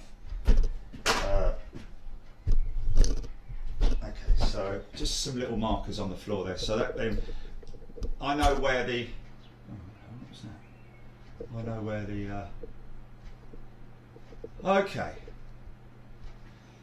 Oh look, by the way, a lot of people were like yesterday, on the filing cabinet, mate, on the filing cabinet. And there they are. There are the fridge magnets, folks. If you want a fridge magnet as instead of a t-shirt, let us know via info@bigjet.tv, and I'll make sure one gets sent out to you. Let's just get a nice little sort of like, there we go. How's that? Okay, so we're going to go back. We're going to go back in time to Birmingham last year. We're going to have another go, basically, folks. So, are you ready, Julie? Are you ready? Audio's playing. Here we go again, folks. Should be glitch free now. I thought we'd start at the beginning because it's just it was quite annoying for a few people. So let's just do this.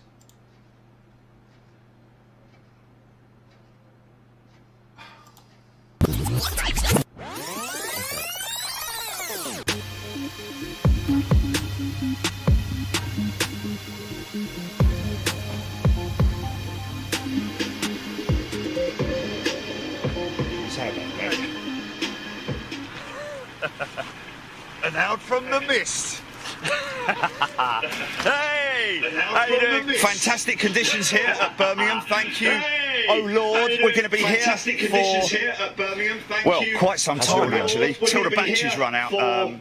We're definitely going to get the A380 till the batteries run out. It's 5 hours away. We're definitely going to get the A380. Still quite some time out. We've got the Qatar Dreamliner inbound any moment now. Now inbounds, guys, if you haven't seen it already, what you would have seen last night on the promo is it's pretty spectacular, I have to say. And of course, the runway is very irregular and very uneven. So it's a bit like a whoop section. So we're going to get this one going out now. So it's a bit like a whoop section. Oh, privilege. Flying for Tui this week, Stevie McGuinness. Thank you, Stevie. And Stevie McGuinness, of course, I've got to give a big shout out to you, mate, my friend. Thank you so much. Really great. Appreciate yours and everybody else's support. Wow, look at that, Debbie Speller. Fu Manchu is in the house. Good morning, Robert Colborne. Stern in the house. Now, Sterny Mans, I'm guessing that that's Dirk and his crew. Good day, Dirk.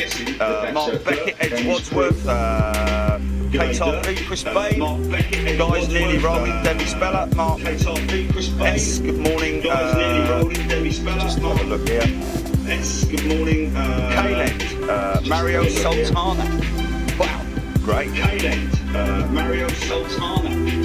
Jumpere! Good morning. Caroline Blair, Shelley Matano. Good morning. Debbie Speller. Jose! Now that's Jose, the guy who gave me a lift in Madrid, isn't it? Now that's Jose, the Jose Gabriela Orduna Villa, isn't it? Or Villa? No.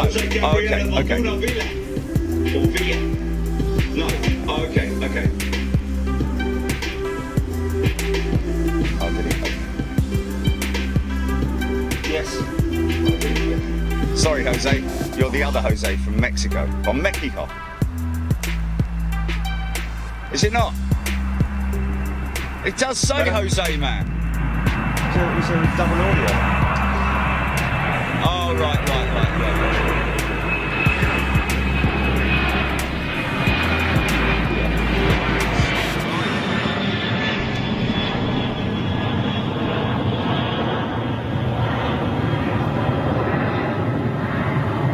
So I'm imagining that one will be operating for possibly one of their Dreamliners, or even possibly on temporary lease due to the 737 MAX issues. Come out there. Oh, there it is. Sorry. You've got the cursor. Oh, there we go.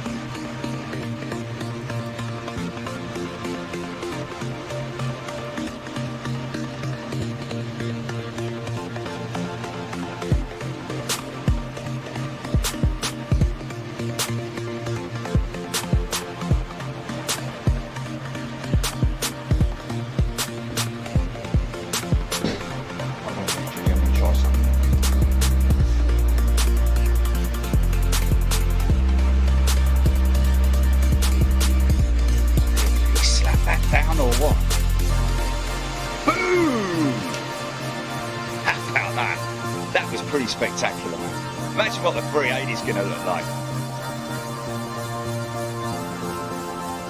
Yeah.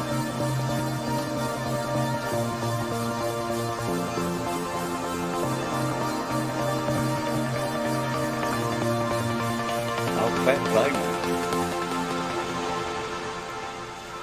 Don Moody's just got back here from an Iron Maiden. It's come up on the screen. Absolutely flat out.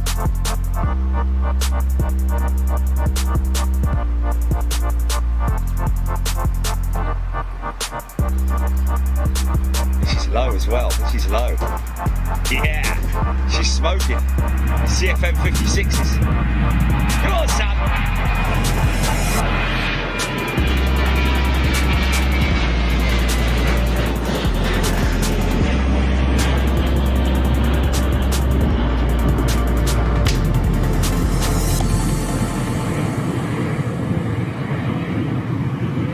So yeah, wind's picking up a tiny bit.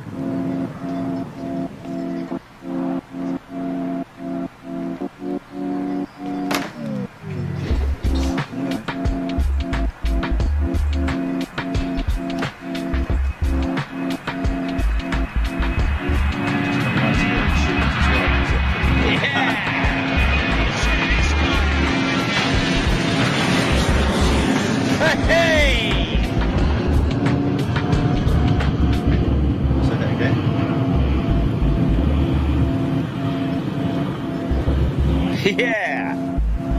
It's a little bit of rain. Yeah. What does that mean? There's a little bit of rain. Yeah, which is a great show.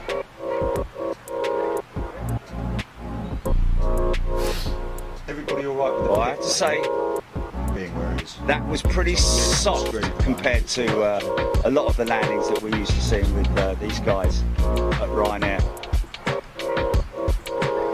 Pretty decent control tower. San Francisco bound 787-9 GP. Hello, mate.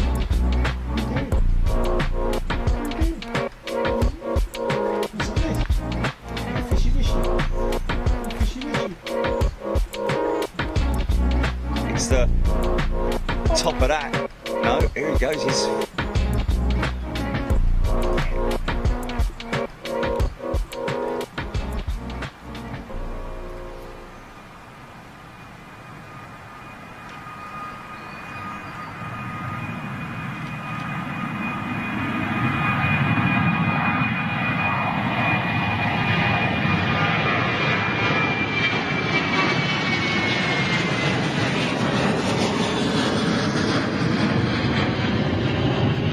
yeah. You're all right, man.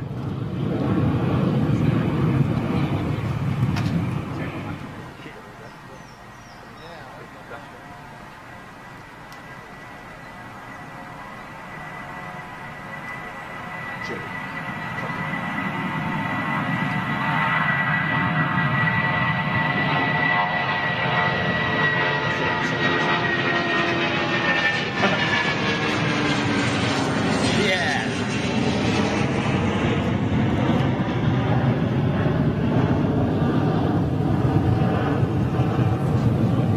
What we do here is go back. There we go. It's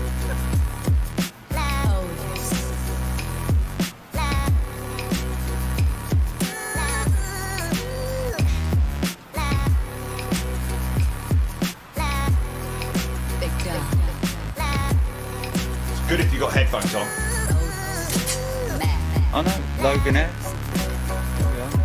Here's a body air.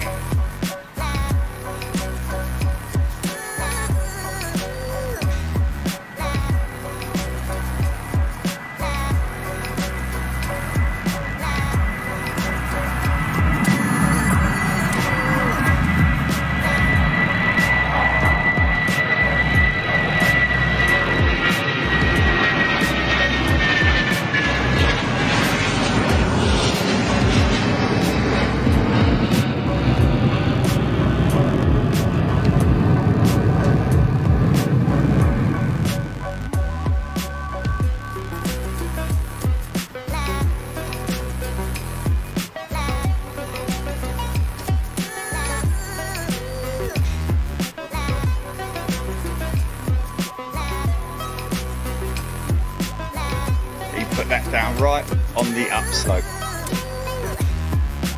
Nice.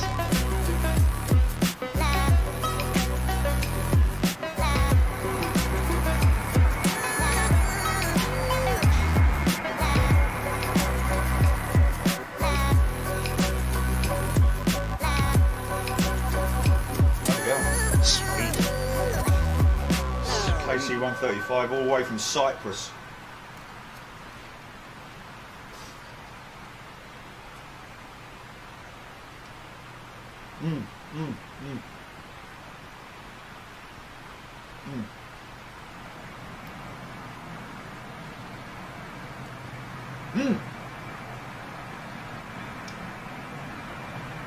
So that's Saudi 747 heading towards Liège.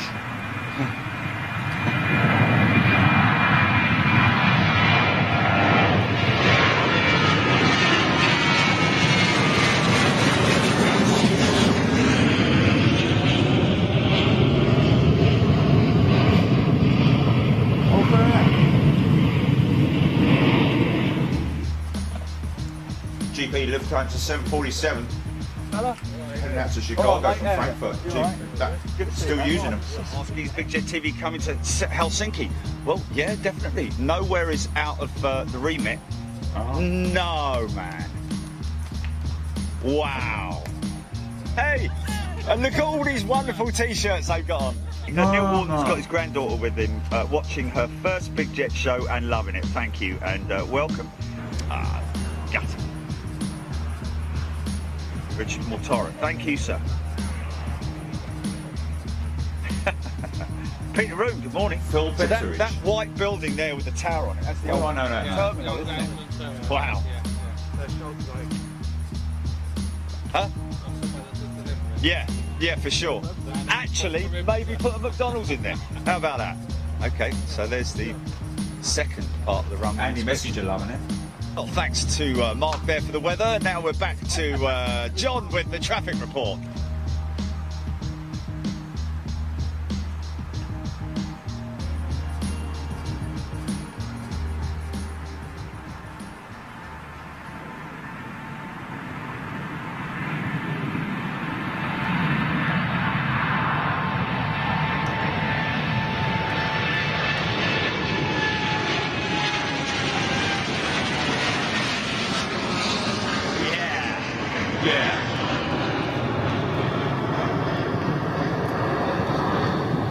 Sweet.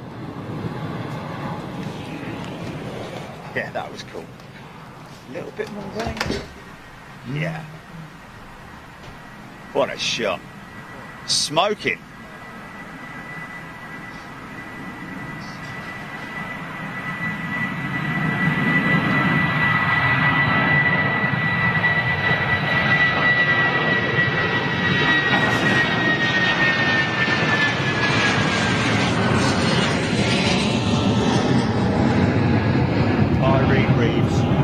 Look at that! Very good. Yeah! Taking off from the ramp, a bit like a aircraft carrier.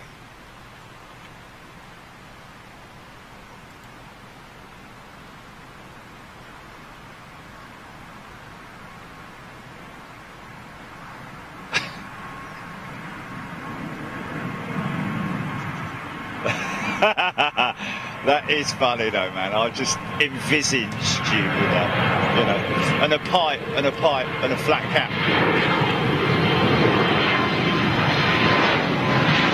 Be able to go and do Eurovision Song Contest.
BA Dreamliners at Heathrow is parked up round the back of the bike shed.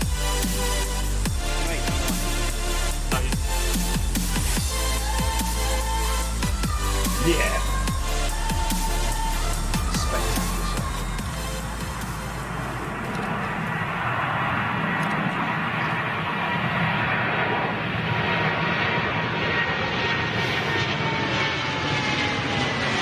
Clearly Rolls-Royce engines.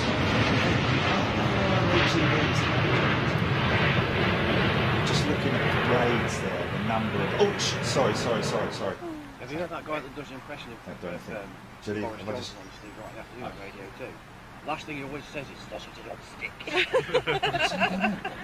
That's Rob Pershaw or Corshaw or... Is it? What's his name? Yeah. I just missed British Airways. He's brilliant, he is.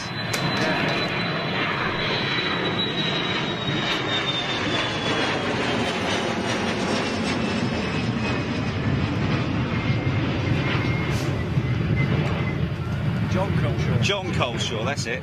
Wind has just picked up. You did forecast it, didn't you, Gilly? Yeah, look at that. There we go. Yeah. Yeah. Taking off sideways. Yeah, taking off sideways, man. Loving this.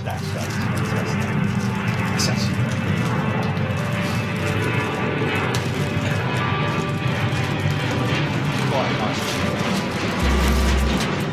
Go with this as well. Nice. Happy tune, man. Everyone should be happy, man. Come on. Be positive. Even the... What?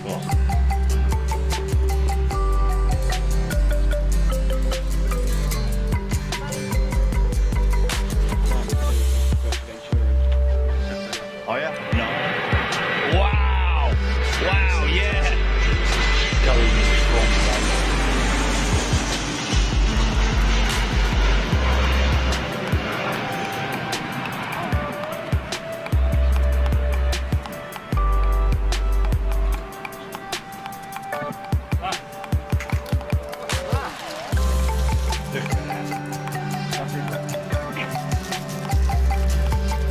Oh, bit of a bounce here.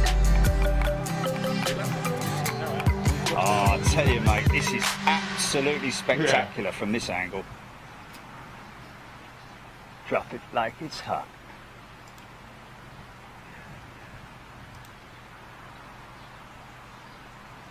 Cool, I bet passengers got big old flipping like, hey. Oh my God! Easy, son. Ha ha!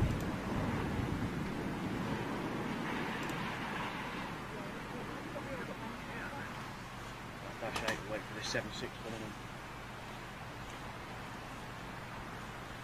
in. Yeah. 7.6 is up next, is it?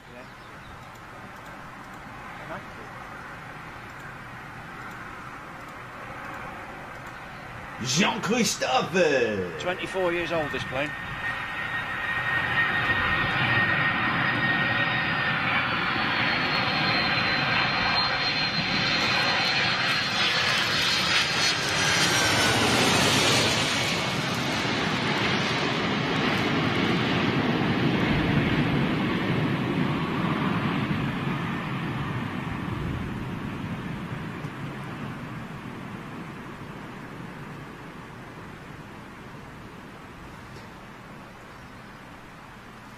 Here.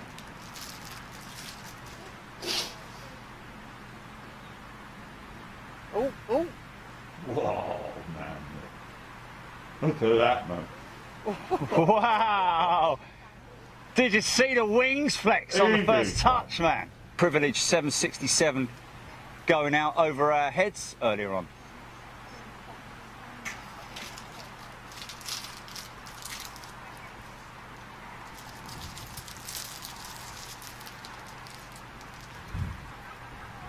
Hey, look at that, look at that. Oh,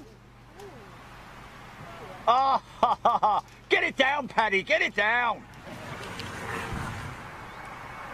Easy, son. That was an adjustment. The pappies, check the pappies. 4 red.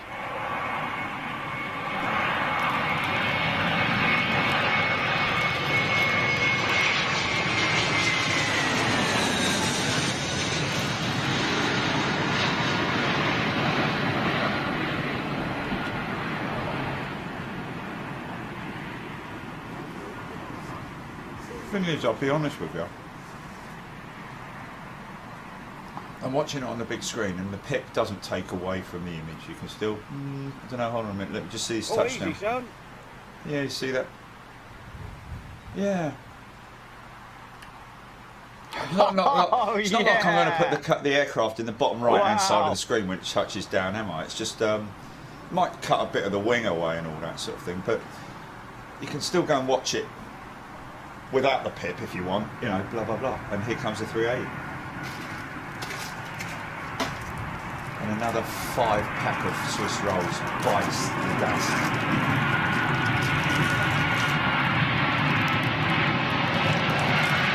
Yeah.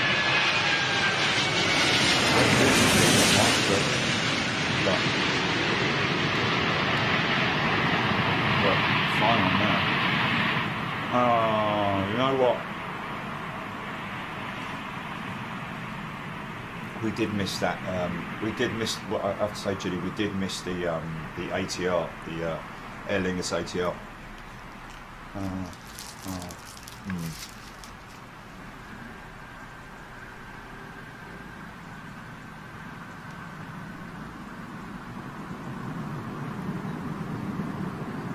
Yeah, I think we could reduce the pick screen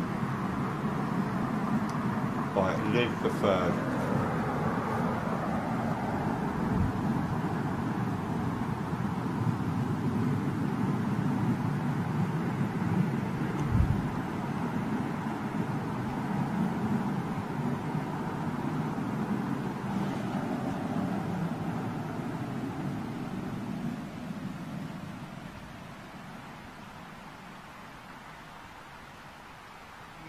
Happy travels to everybody, and we will catch you on the next show. See you later. Bye. Bye.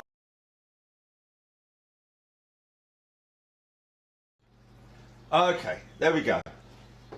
So I now press escape, yeah? Okay, I've just pressed escape and nothing happened. Okay,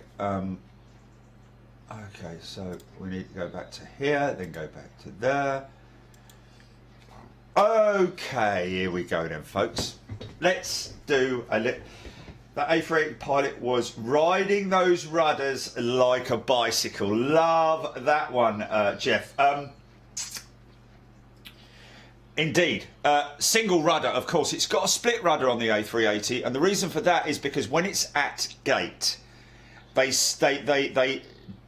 unlink the two segments of the rudder, because it's so big that if there are high winds, the whole rudder, either locking out far left or far right, it's going to basically put a lot of stress and strain on the hinges, because let's face it, the rudder is on hinges. So what they do is the rudder is so big, it's got a bottom segment and a top segment. Of course, once all the systems are running and once the aircraft is pushed back from gate, the two segments link up and they become as one. Is that the end?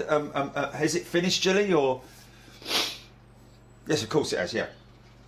No, it's just that I've got a delay on my TV. That's all. But yeah.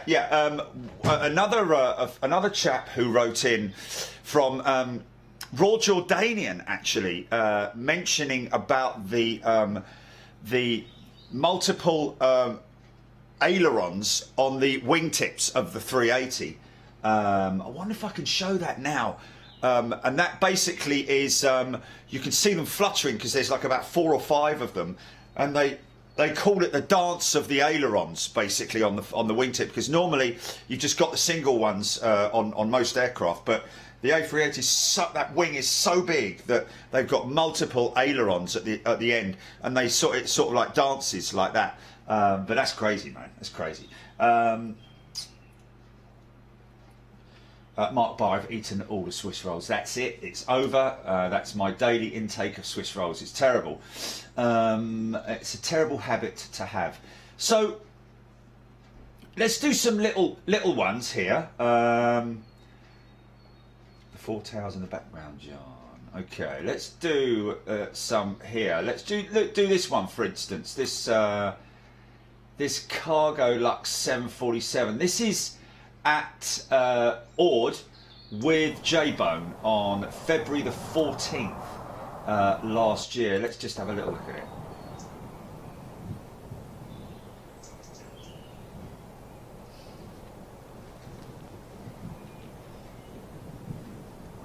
It will come into focus.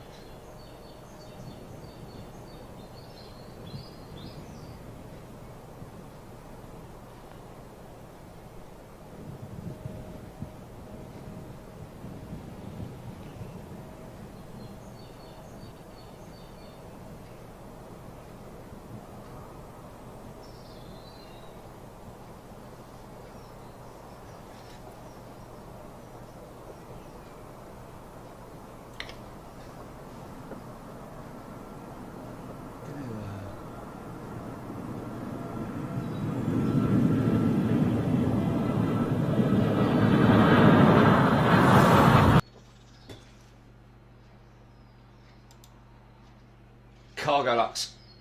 I've paused it. Yeah, I've paused it.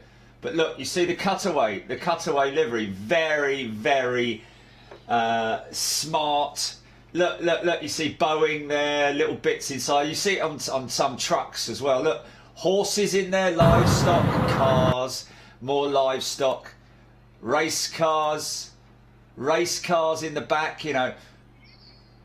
Yeah, stalks carrying back. Look at it flying off at the back. Very historical, carrying historical equipment. It's very clever, whoever designed that livery. Very clever, I have to say.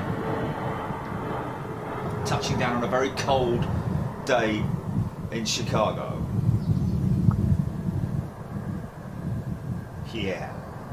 We put that one, it's 2 minutes long. We did it for 2 minutes because it's the right length for Twitter. Twitter is see everything shuddering there. See that? You can see the horizontal stabilizers. Now here you see he's got a slight split there in the rudder. That is that's a trim rudder. That's a trim stabilizer for the rudder. They got the same in the horizontal stabilizers as well. You've got the elevators obviously, and then you've got these little trim elevators, or trim flaps, which basically are controlled normally by the flight management system on board the auto systems. So basically, it just keeps everything. They will literally, if you look out a window of your plane, if you're sitting over the window, you'll see during flight every now and then you might see one of the spoilers come up ever so slightly, or you might see it only takes a little tiny. See these flaperons here, these giant flaperons there. During the flight, you might see them just moving ever so slightly. Just that's the auto systems just keeping the aircraft bang on track with where it's got to go to.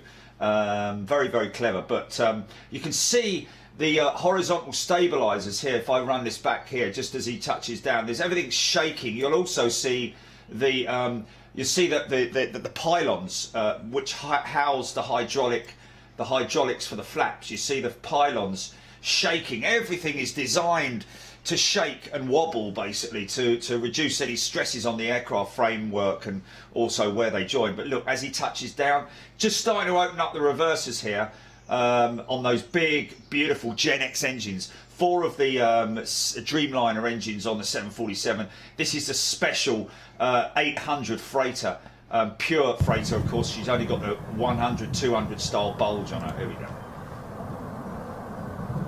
So you can see everything shaking, big on the rudder, and now you see look at the stabilizers shaking. Look at that, man! Look at that. So that's when if you look at an aircraft when it's going down the runway after it's landed, a big aircraft like that, look at things like the stabilizers and all that, because it's like, you know, you can see everything moving, and the wings as he touches down will flex as well. So we're coming towards the end of that one. This one was done for those guys at Cargo Logic. They loved it. Very special. Gave us a big thumbs up for that. For sure, man. Yeah.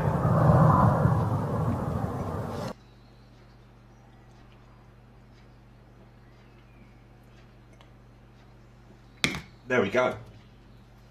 So that's interesting.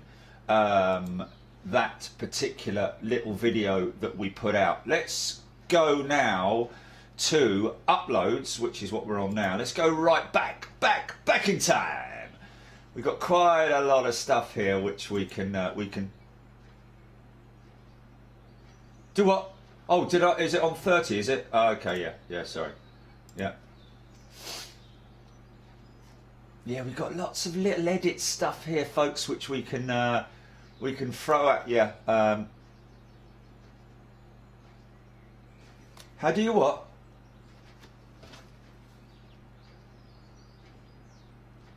Oh, yes. Would we be able to find that in uploads? Frosty Man, there we go. This is one that Jilly did, folks. This is Jilly's edit. Multitasker, multi-talented Gillian Prestwood. 3 minutes and 14. It's pretty damn cool. Watch this one, folks. And the audio's great as well.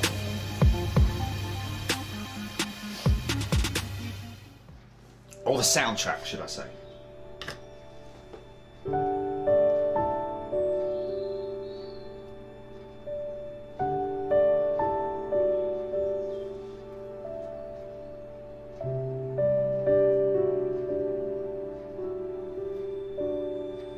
Beautiful.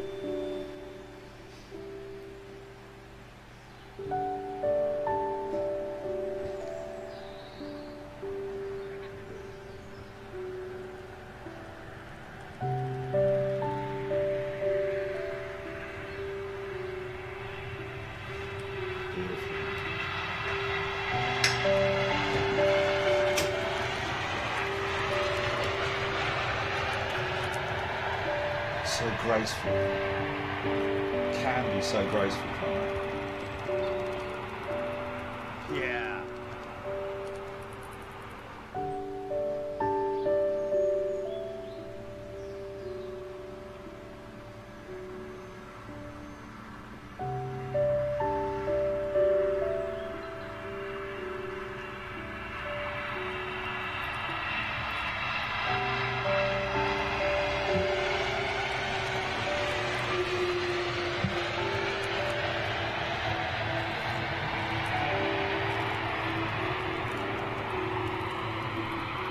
Beautiful.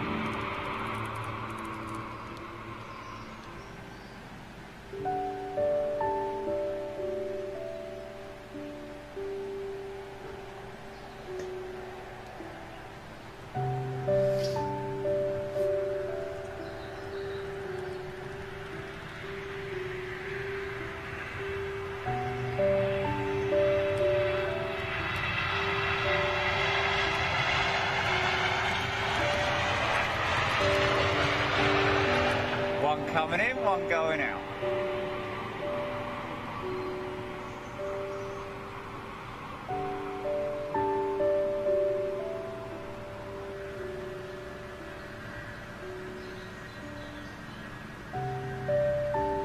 Wow, look at the smoking APU. Wow. Yeah. That was pretty radical, man.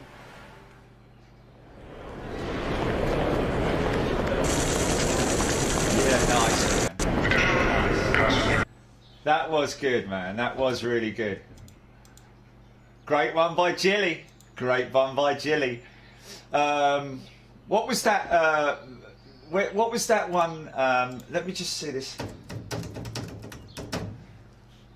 Oh, no. May the 4th be with you, Jilly. That little funny one that we did. Is that where's? Okay, from where would that be? Would that be from May the 4th? I'm guessing. Was it last year? Let's just go and have a little look. Hold on a minute. Yeah, the Star Wars one. Hold on a minute. Hold on. It's a year ago. We were at Manchester. Yeah? May. We have to go right the way back to May 24th. There.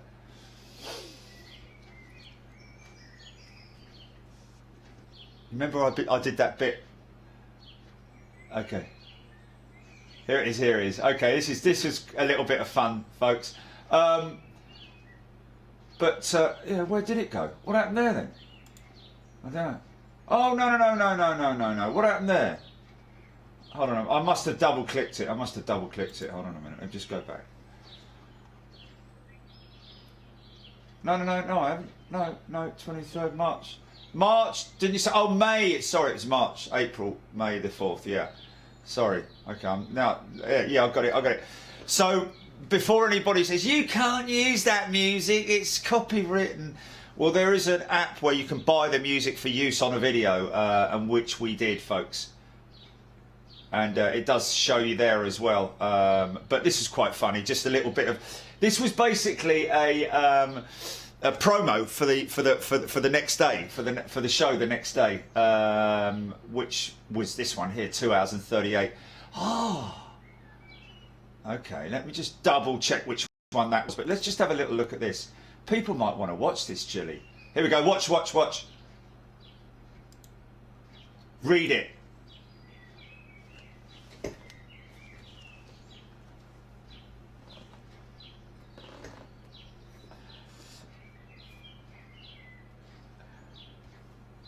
Oh, okay, I need to start it, don't I? Why didn't it start? Normally, okay, ready, go, and action.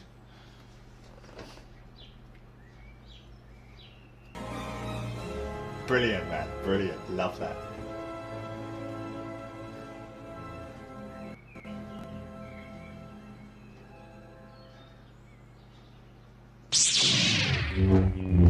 That's when you know you're tucked into the movie, innit? Look. There you go, you see? There you go. It was made with using the production of the da-da-da-da-da. That was brilliant, man. That was so good. It's really funny to watch that back. What did people think about it? Is it the 4th tomorrow? Yes, it is the 4th tomorrow. Oh, and it's, hey, is it early May bank holiday? Okay, so that's...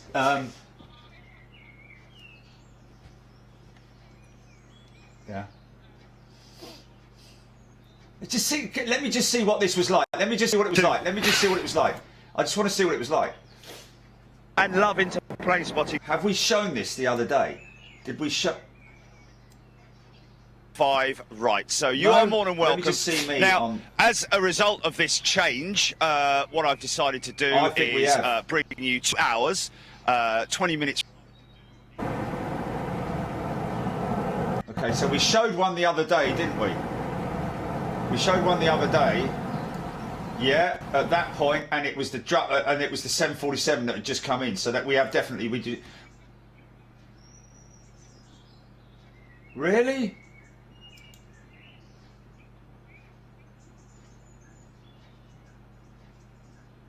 Okay, well that looked like winter. That did. That looked like winter. I've got my gloves on and everything. Okay. Jet Blast. This one here, the 2655. Oh, okay. Oh, yeah, this was good, man. This was good. So I've gone up to Jilly's. We've got to do some testing so that we, you know, she's got to show me how things are at work, and so I've had to go up there to. And also, I was going to Manchester anyway, so it was just an opportunity to say hello and all that sort of thing. But this is good because Jilly has obviously been to the airport, Lee's Bradford back in the day with her dad and all that, but now there's her opportunity. If I ever get the opportunity to show people, to give people the head-on experience of what it's like to be at Manchester for that spool on, I'll do that. I'll drive for miles to if somebody's excited about it, I want to show them it. And this was an opportunity to show Jilly just what it was like at the spool up point, because she obviously sits there in front of all the monitors all the time when we're live and doesn't get to see, you know, or really experience it like we all do. You know, you're all sitting there watching it, loving it, getting involved. I'm filming it, getting involved, reading the comments out. But Jilly is obviously having a multitask, keep everything going, and of course she gets people emailing her in the middle of the show as well, asking what time the show's on when it is already on. Anyway, 46 seconds this one. Here we go.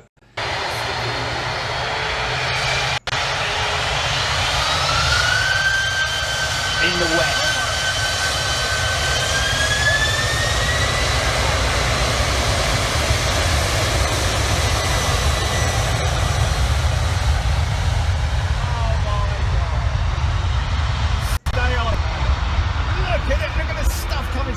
Jesus, man. That is absolutely insane, man. You won't be able to see it, it's gone. Wow. We're going to get battered, we're going to get battered. Here comes the battered. Here it comes. Yeah.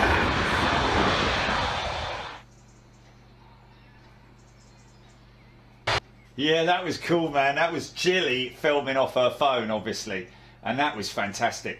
And just to double confirm, folks, what I was talking about earlier about the legal pruning of the bushes, which is a healthy thing for bushes.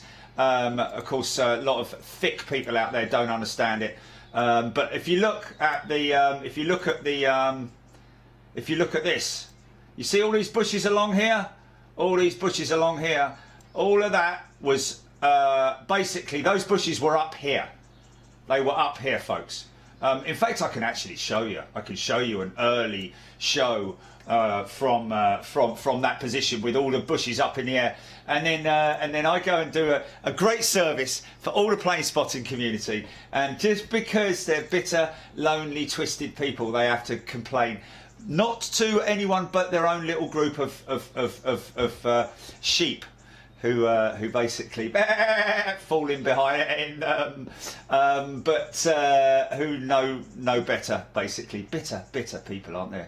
Funny people. Right, where are we? We're in March 20. March 2019. Let's just go back a little bit more and see. Oh, there's our little friend. Hey, me, my little friend.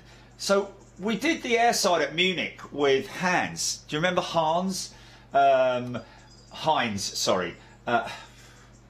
Heinz at Munich. Now this is the edited piece that I did for him and them at Munich, which was just it's 9 minutes and 30 seconds.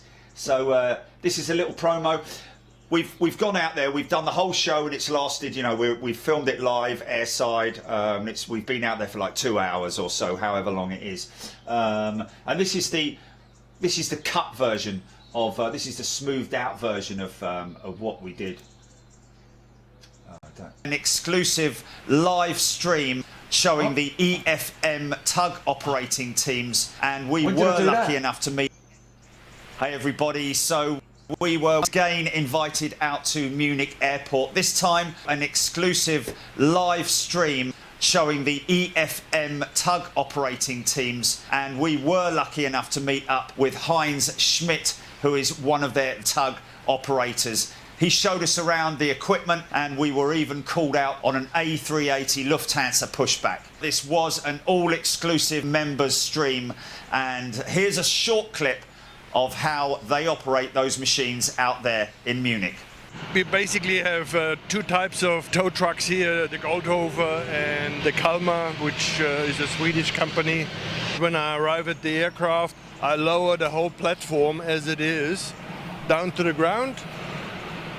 So all this goes almost down to ground level, and then I drive into the front wheels of the aircraft. And when I get there okay, with a lever, I close those two pincers. The aircraft gets pulled up onto that ramp here. Once that process is finished, the front wheels get lifted off the ground and we are ready to go. You can see here the connection plugs. There's a wire cable running from my tow truck to the aircraft. So this way I've got a safe communication established with the pilot. Airbus 380, fully loaded, has got 550 tons. Like I mentioned, the principle is still the same. It's just obviously laid out for much bigger aircrafts and bigger loads. We have an urgent pushback. Urgent pushback.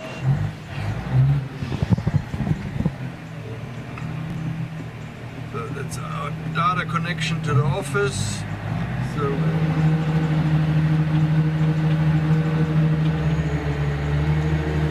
Delta Alpha India Mike Delta, that's the Lufthansa registration. Here I can see it's supposed to leave off block at just 1 minute to 12. So that's the big boy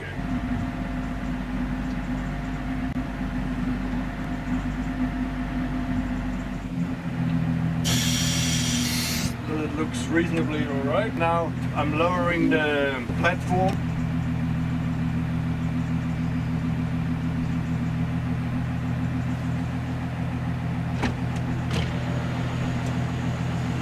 Okay.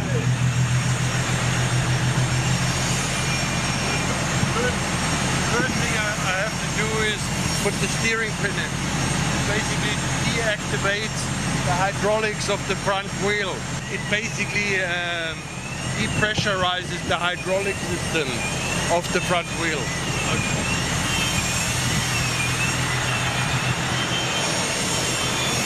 Just that pin, unbelievable. What that pin does, look at that. Obviously it cuts the circuit. Electrical circuit. Remove before flight.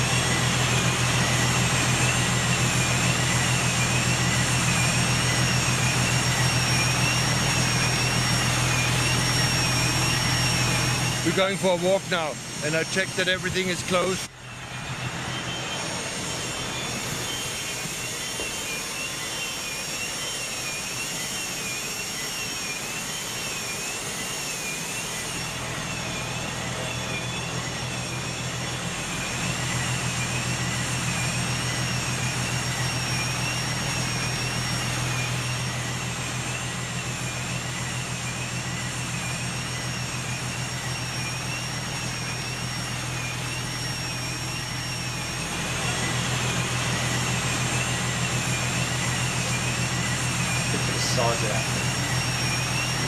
I'm looking that those cowlings, those engine covers are closed, that there's no oil dripping or fuel out of it.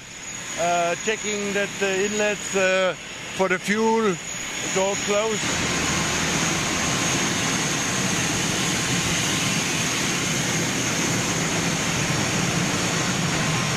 It's like an ice cream in his hand, that pipe. Looking good.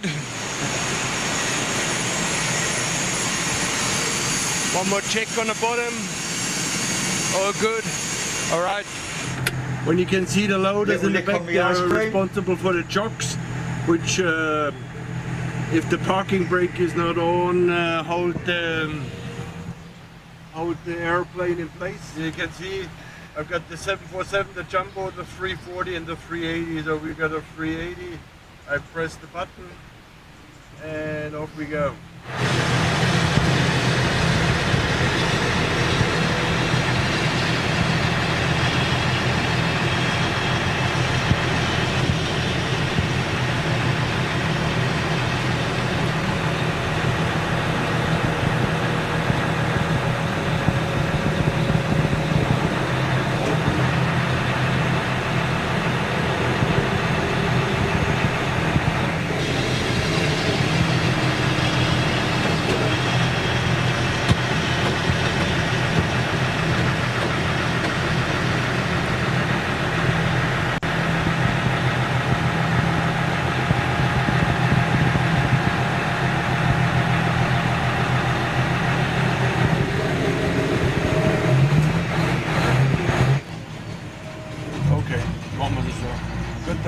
Beginnen, wie immer dieses Element.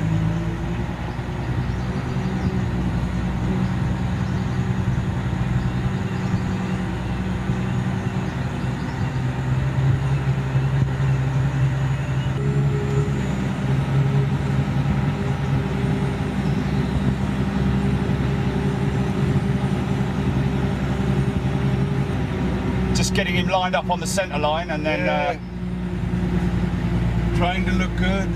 Yeah, you're looking good, man. You're looking good. Cool banana, so that should do the trick.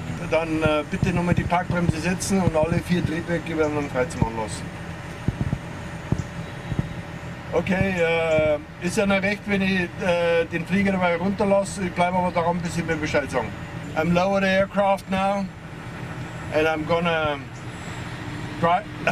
drive in a waiting position until the pilot gives me the all clear, you know, because sometimes when they kick over the engines, they have some unexpected malfunctions.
Another one dispatched, eh, Heinz? Almost. One more thing, I have to show him the pin.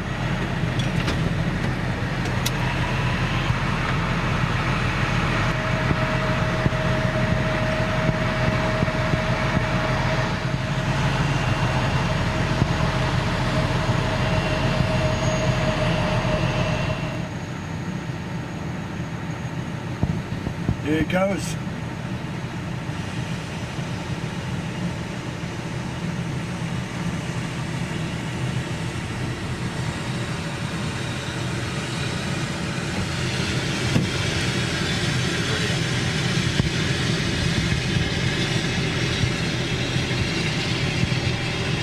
Cool, man.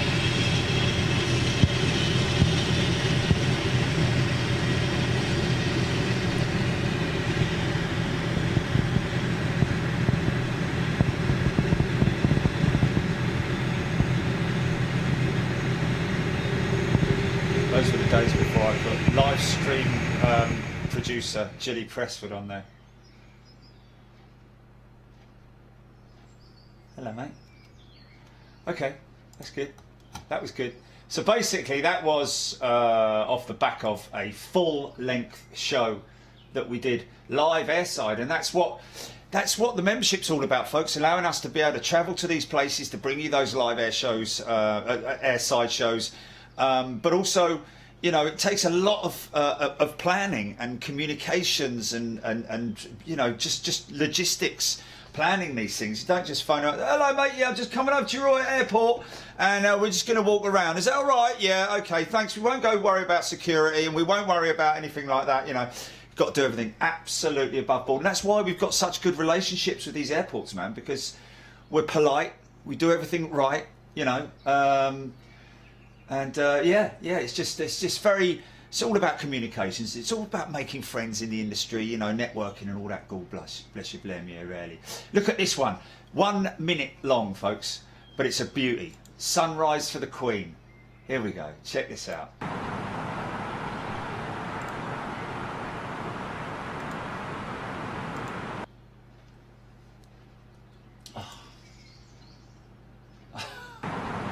Sorry.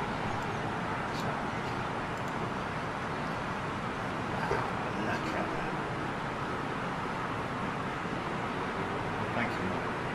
Thank you.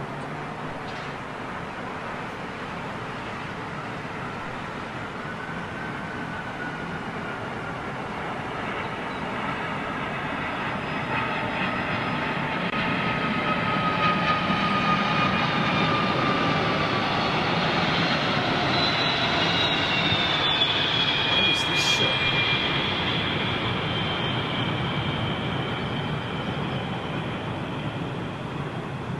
What is that shit? It's early morning. What's that? The angle that's from.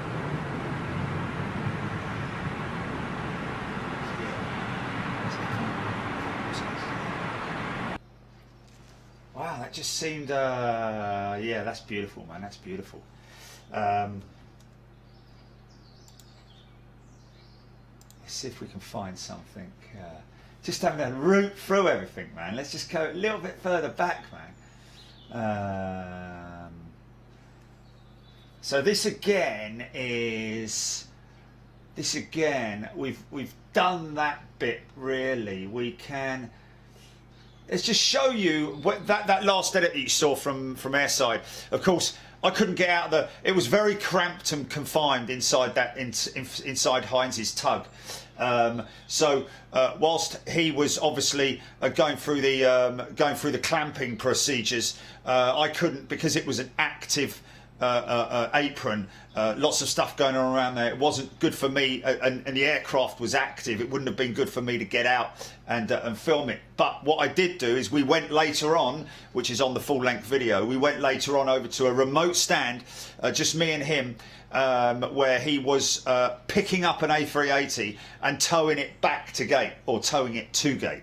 So this is the procedure where I used that previous piece from, of clamping it from behind, so I could get a full a full shot of all the moving parts and him pushing into place and all that sort of thing. But so this is pretty cool.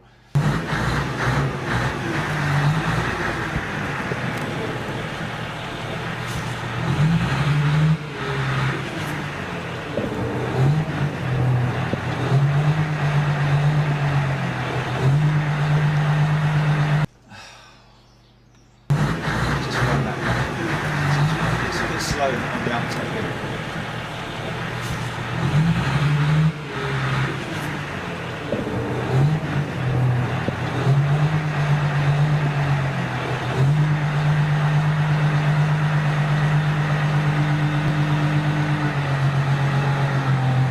So there'll be little sensors at the front of the wheels here, at the front of on that main. On that bulkhead there, so I'll know that the wheels, everything's in place, all lined up with the probably I'd imagine some kind of laser system. Now he's lifting, you see the big hydraulic rams either side. Amazing to think that just those hydraulic rams alone got the lifting capacity of that 380. There they go now.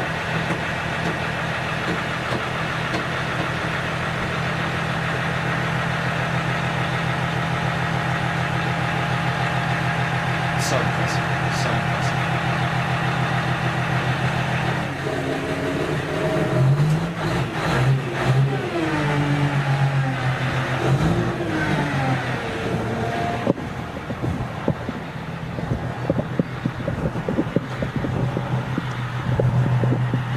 Easy as that. That's a big lump. About 40 tons, I think she weighs. Chocks out and then he's off. Chocks out and then he's off. BOAC 747 live. That was good. That was good as well. Let's just have a little look here and look through and see what we got.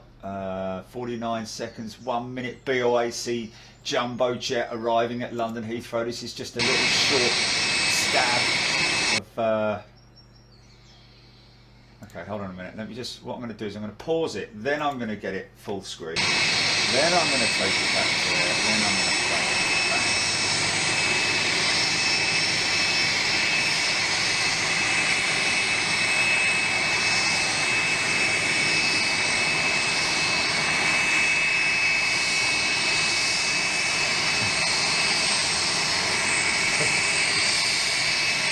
Matt Truman wants to talk about the bush again.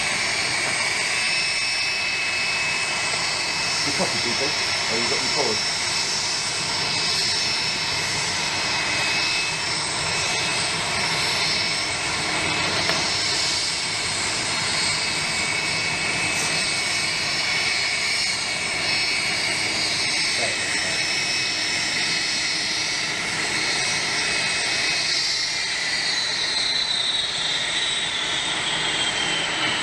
Shut up.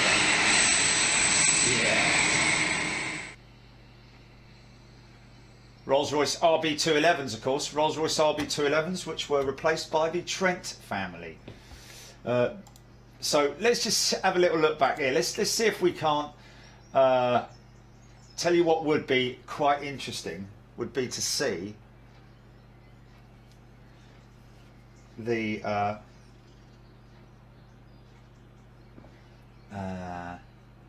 Keith Cornell, yes. Different shows coming up on the screen. Yes, that we're going through different shows, my friend. If you got the audio, you should hear and you should see me in the little pip screen there to be able to identify exactly what it is that is going on. Happy birthday, Concorde. Let's just go back. Let's just find. Julie, do you copy me? Yeah. Okay. Okay, so I just want to go here.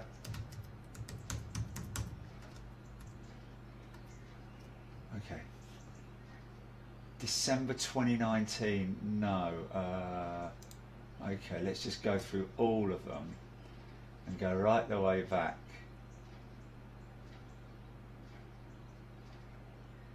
Okay, so this is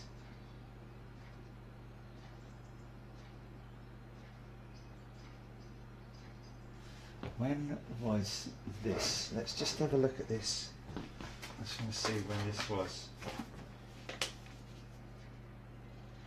Okay, so this is the official letter from the folks up in Manchester, from all the teams. Hi Jerry, happy for you to go ahead with the pruning as detailed in your previous email, which basically was to say that we'll do it all above board and properly, and you know, obviously observing all the correct procedures, not just going in there with a chainsaw like some bleeding stupid idiots were saying. You really are some people. Anyway, July 2019. So let's just go pre-July 2019. So this was July 25th. Let's just have a little look at this one. Let's just have a look at this one, see what this one's like here. We want some bush here. We need bush. That was insane. Spool up never gets old, man. Okay, looks like... Oh, okay. Okay, so this is that must be, that's JB there. So is that 2018? That was that 2018? Let's just have a little look at that. Okay, did it? Okay, okay. So we need to go to July 20. April, May, June, July 2019. Here we go. We need that's August 2019. July 2019. So have I gone there? So let's July 4th, June 27th. Let's have a look at this. Is this Manchester?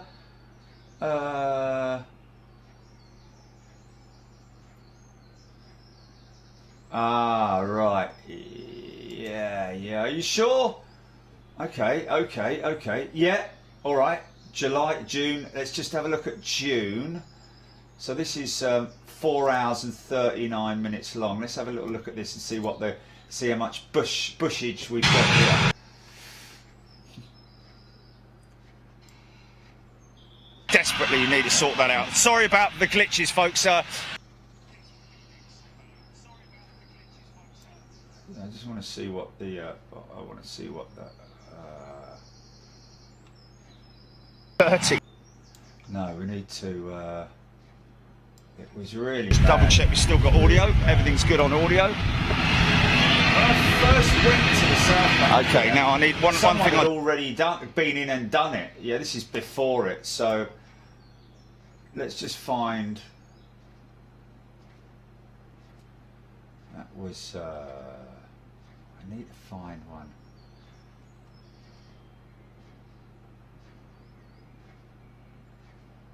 February 2019. Let's have a look here. That's January 2019. Let's have a little look at this one here. January 2019, and that is definitely from the South Bank in the dark, starting in the dark. Let's just see what it's like in the day. It's treating me for an early birthday present. Oh, yeah, well, congratulations, Janet. I know what it was. Yeah.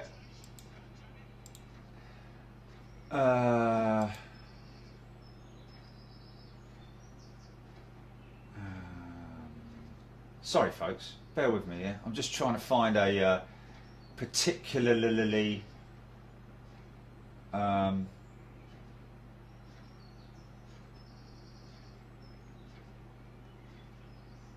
Oh, is it? Okay. Virgin 350 gun in New York just taken off. Deploy the thingy-majig. Still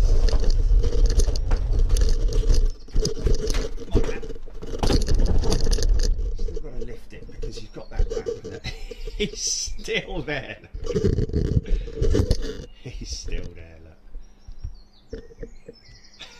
look.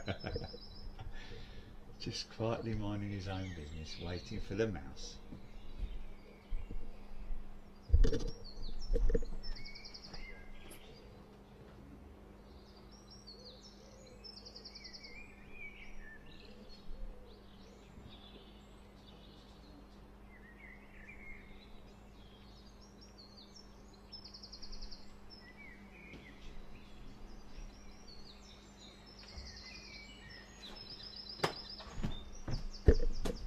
I think this might be in the clouds by the time it comes out this way, but we can but try.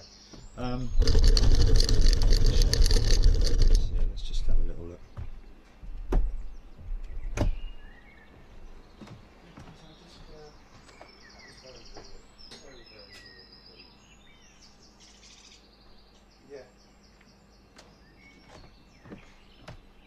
Okay.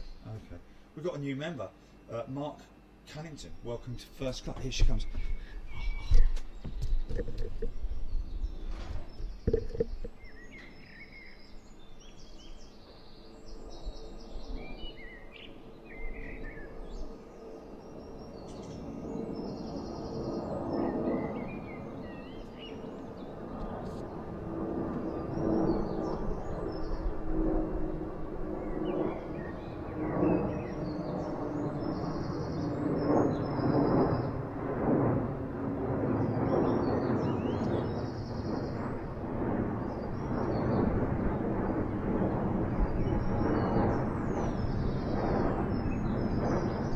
August 2018, did you say, Julie? I just have to follow that audio out there, folks, because I just wanted you to bathe in the audio. Did you say August 2018, Julie, please?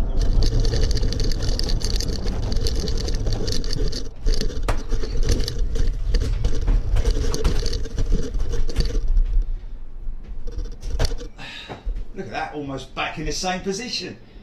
Fantastic. Fantastic. Right, should we have another go then? Should we have another go and find this? Because I'm desperate to find this bush. And if anyone's just joined us and you hear me saying it was, well, the official authorization was given July 16th 2019, so anything prior to July 26th, but it was what it was, more importantly, it wasn't so much the stuff in front of us. There was a bush that was further down, and it was a shrub, and it was massive and tall. It was a tree, but it could be pruned, and you should see it now. It's just full of leaf. Last time I was up there, it was massively full of leaf. In fact, I can show you. So let's go June the 1st, 2019. All we need is a shot of when they go past us. That was kind of all right, but it was as they went down the runway, and you couldn't get the rotate shot, you couldn't get the pull up shot. It was ages before the shot became better. I tell you what is a good one, Gilly. It's an hour and 3 minutes, but I'm just going to quickly do this one. June the 1st, 2019. Let's just look at this and see whether I can explain to you what I'm talking about here. Oh yeah, look at this. I'm not gonna ruin it. I'm gonna let this one run out. 757. Let's have this. Here we go. Can I post it on Facebook? What's that, mate? Can I post it on Facebook? Can you post it? Yeah. Of course you can. I don't mind you. Oh no, of course you can, mate. more than happy. I don't just post things without a mate, that's cool, mate. That's cool. I appreciate you asking me. Don't. Yeah, you got it. Yeah. People are so cool. The av geeks are so cool. The real av geeks, the true av geeks, not moaners and groaners who are not really into planes, who just think of making life miserable for everybody else, including themselves. So see these little spikes of new growth. Just need that clean run out shot. Will obviously grow up. Other people's ways as well. Is that yours? Wow. You've always got to be wary of other people around you and the fact that there are other photographers who don't want to be. That's why I get there really early, so that I can get a good position, set myself up nicely, you know. Rather than, I hate going up there when there's loads of people. You got audio, yeah? Set my own position up, because I'm always wary of. Okay, I got it. People around me and ruining their position, their shot, you know, because I'm always conscious of things like that. Even though some people, very few, little tiny minority of little people with little willies who think otherwise, or just miserable lives. Here we go. want some?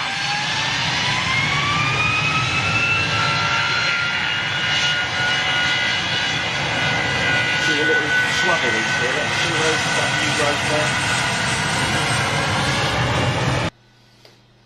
Now this, here we go. Right, there's an example right there. There's what I'm talking about right there, where he comes through the flipping it. It's far too. You'll see what I'm to that screen. Here we come, the first section of bushes. There, all along there, and let's just see if this big bush is in the way. Or have I trimmed it by now? I can't. Or is it not too bad at this point?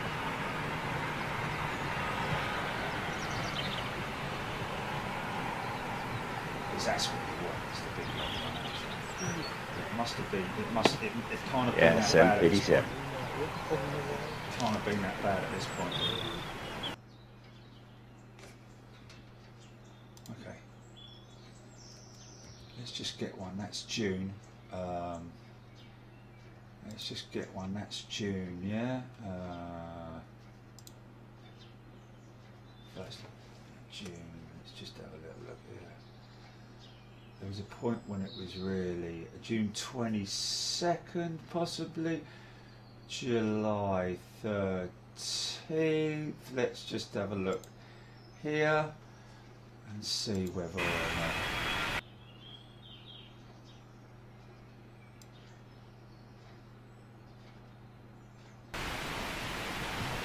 Oh, this is from the other spot, isn't it? This is from down the. Oh yeah, this is a good position. This. I think we should play this out, man, because this is one of the ones that this is 05 left departures. So the spool up point. We'll come back to the bush later, folks. But the spool up point is further up there. That's obviously the. Here we go. So this is the spool up point. Who wants to who wants to watch this?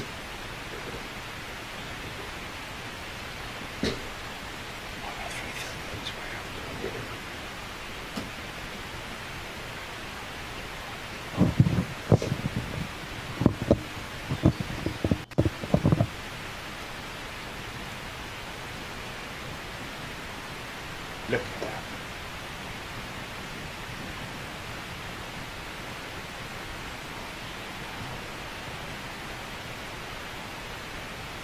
Which one is a mad shot? Halloween at Heathrow, Dr. Frankenstein and his...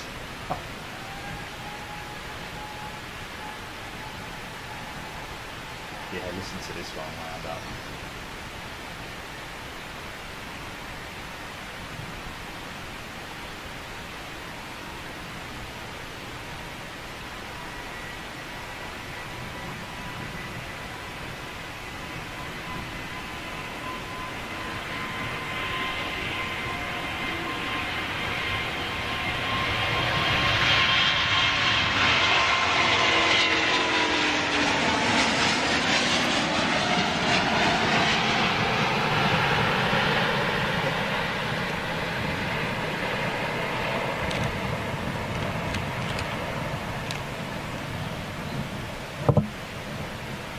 Yeah!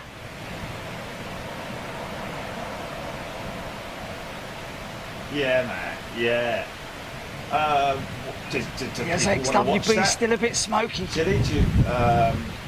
Some of you guys may have seen that go-around footage that we shot. Sorry, what's of that? The Qatar 350 1000 at London Heathrow.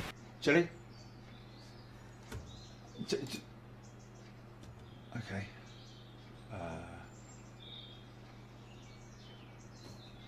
So Mark Taylor saying, here's one of my favourite shows, streamed live December the 22nd, 2018. Wow, blimey.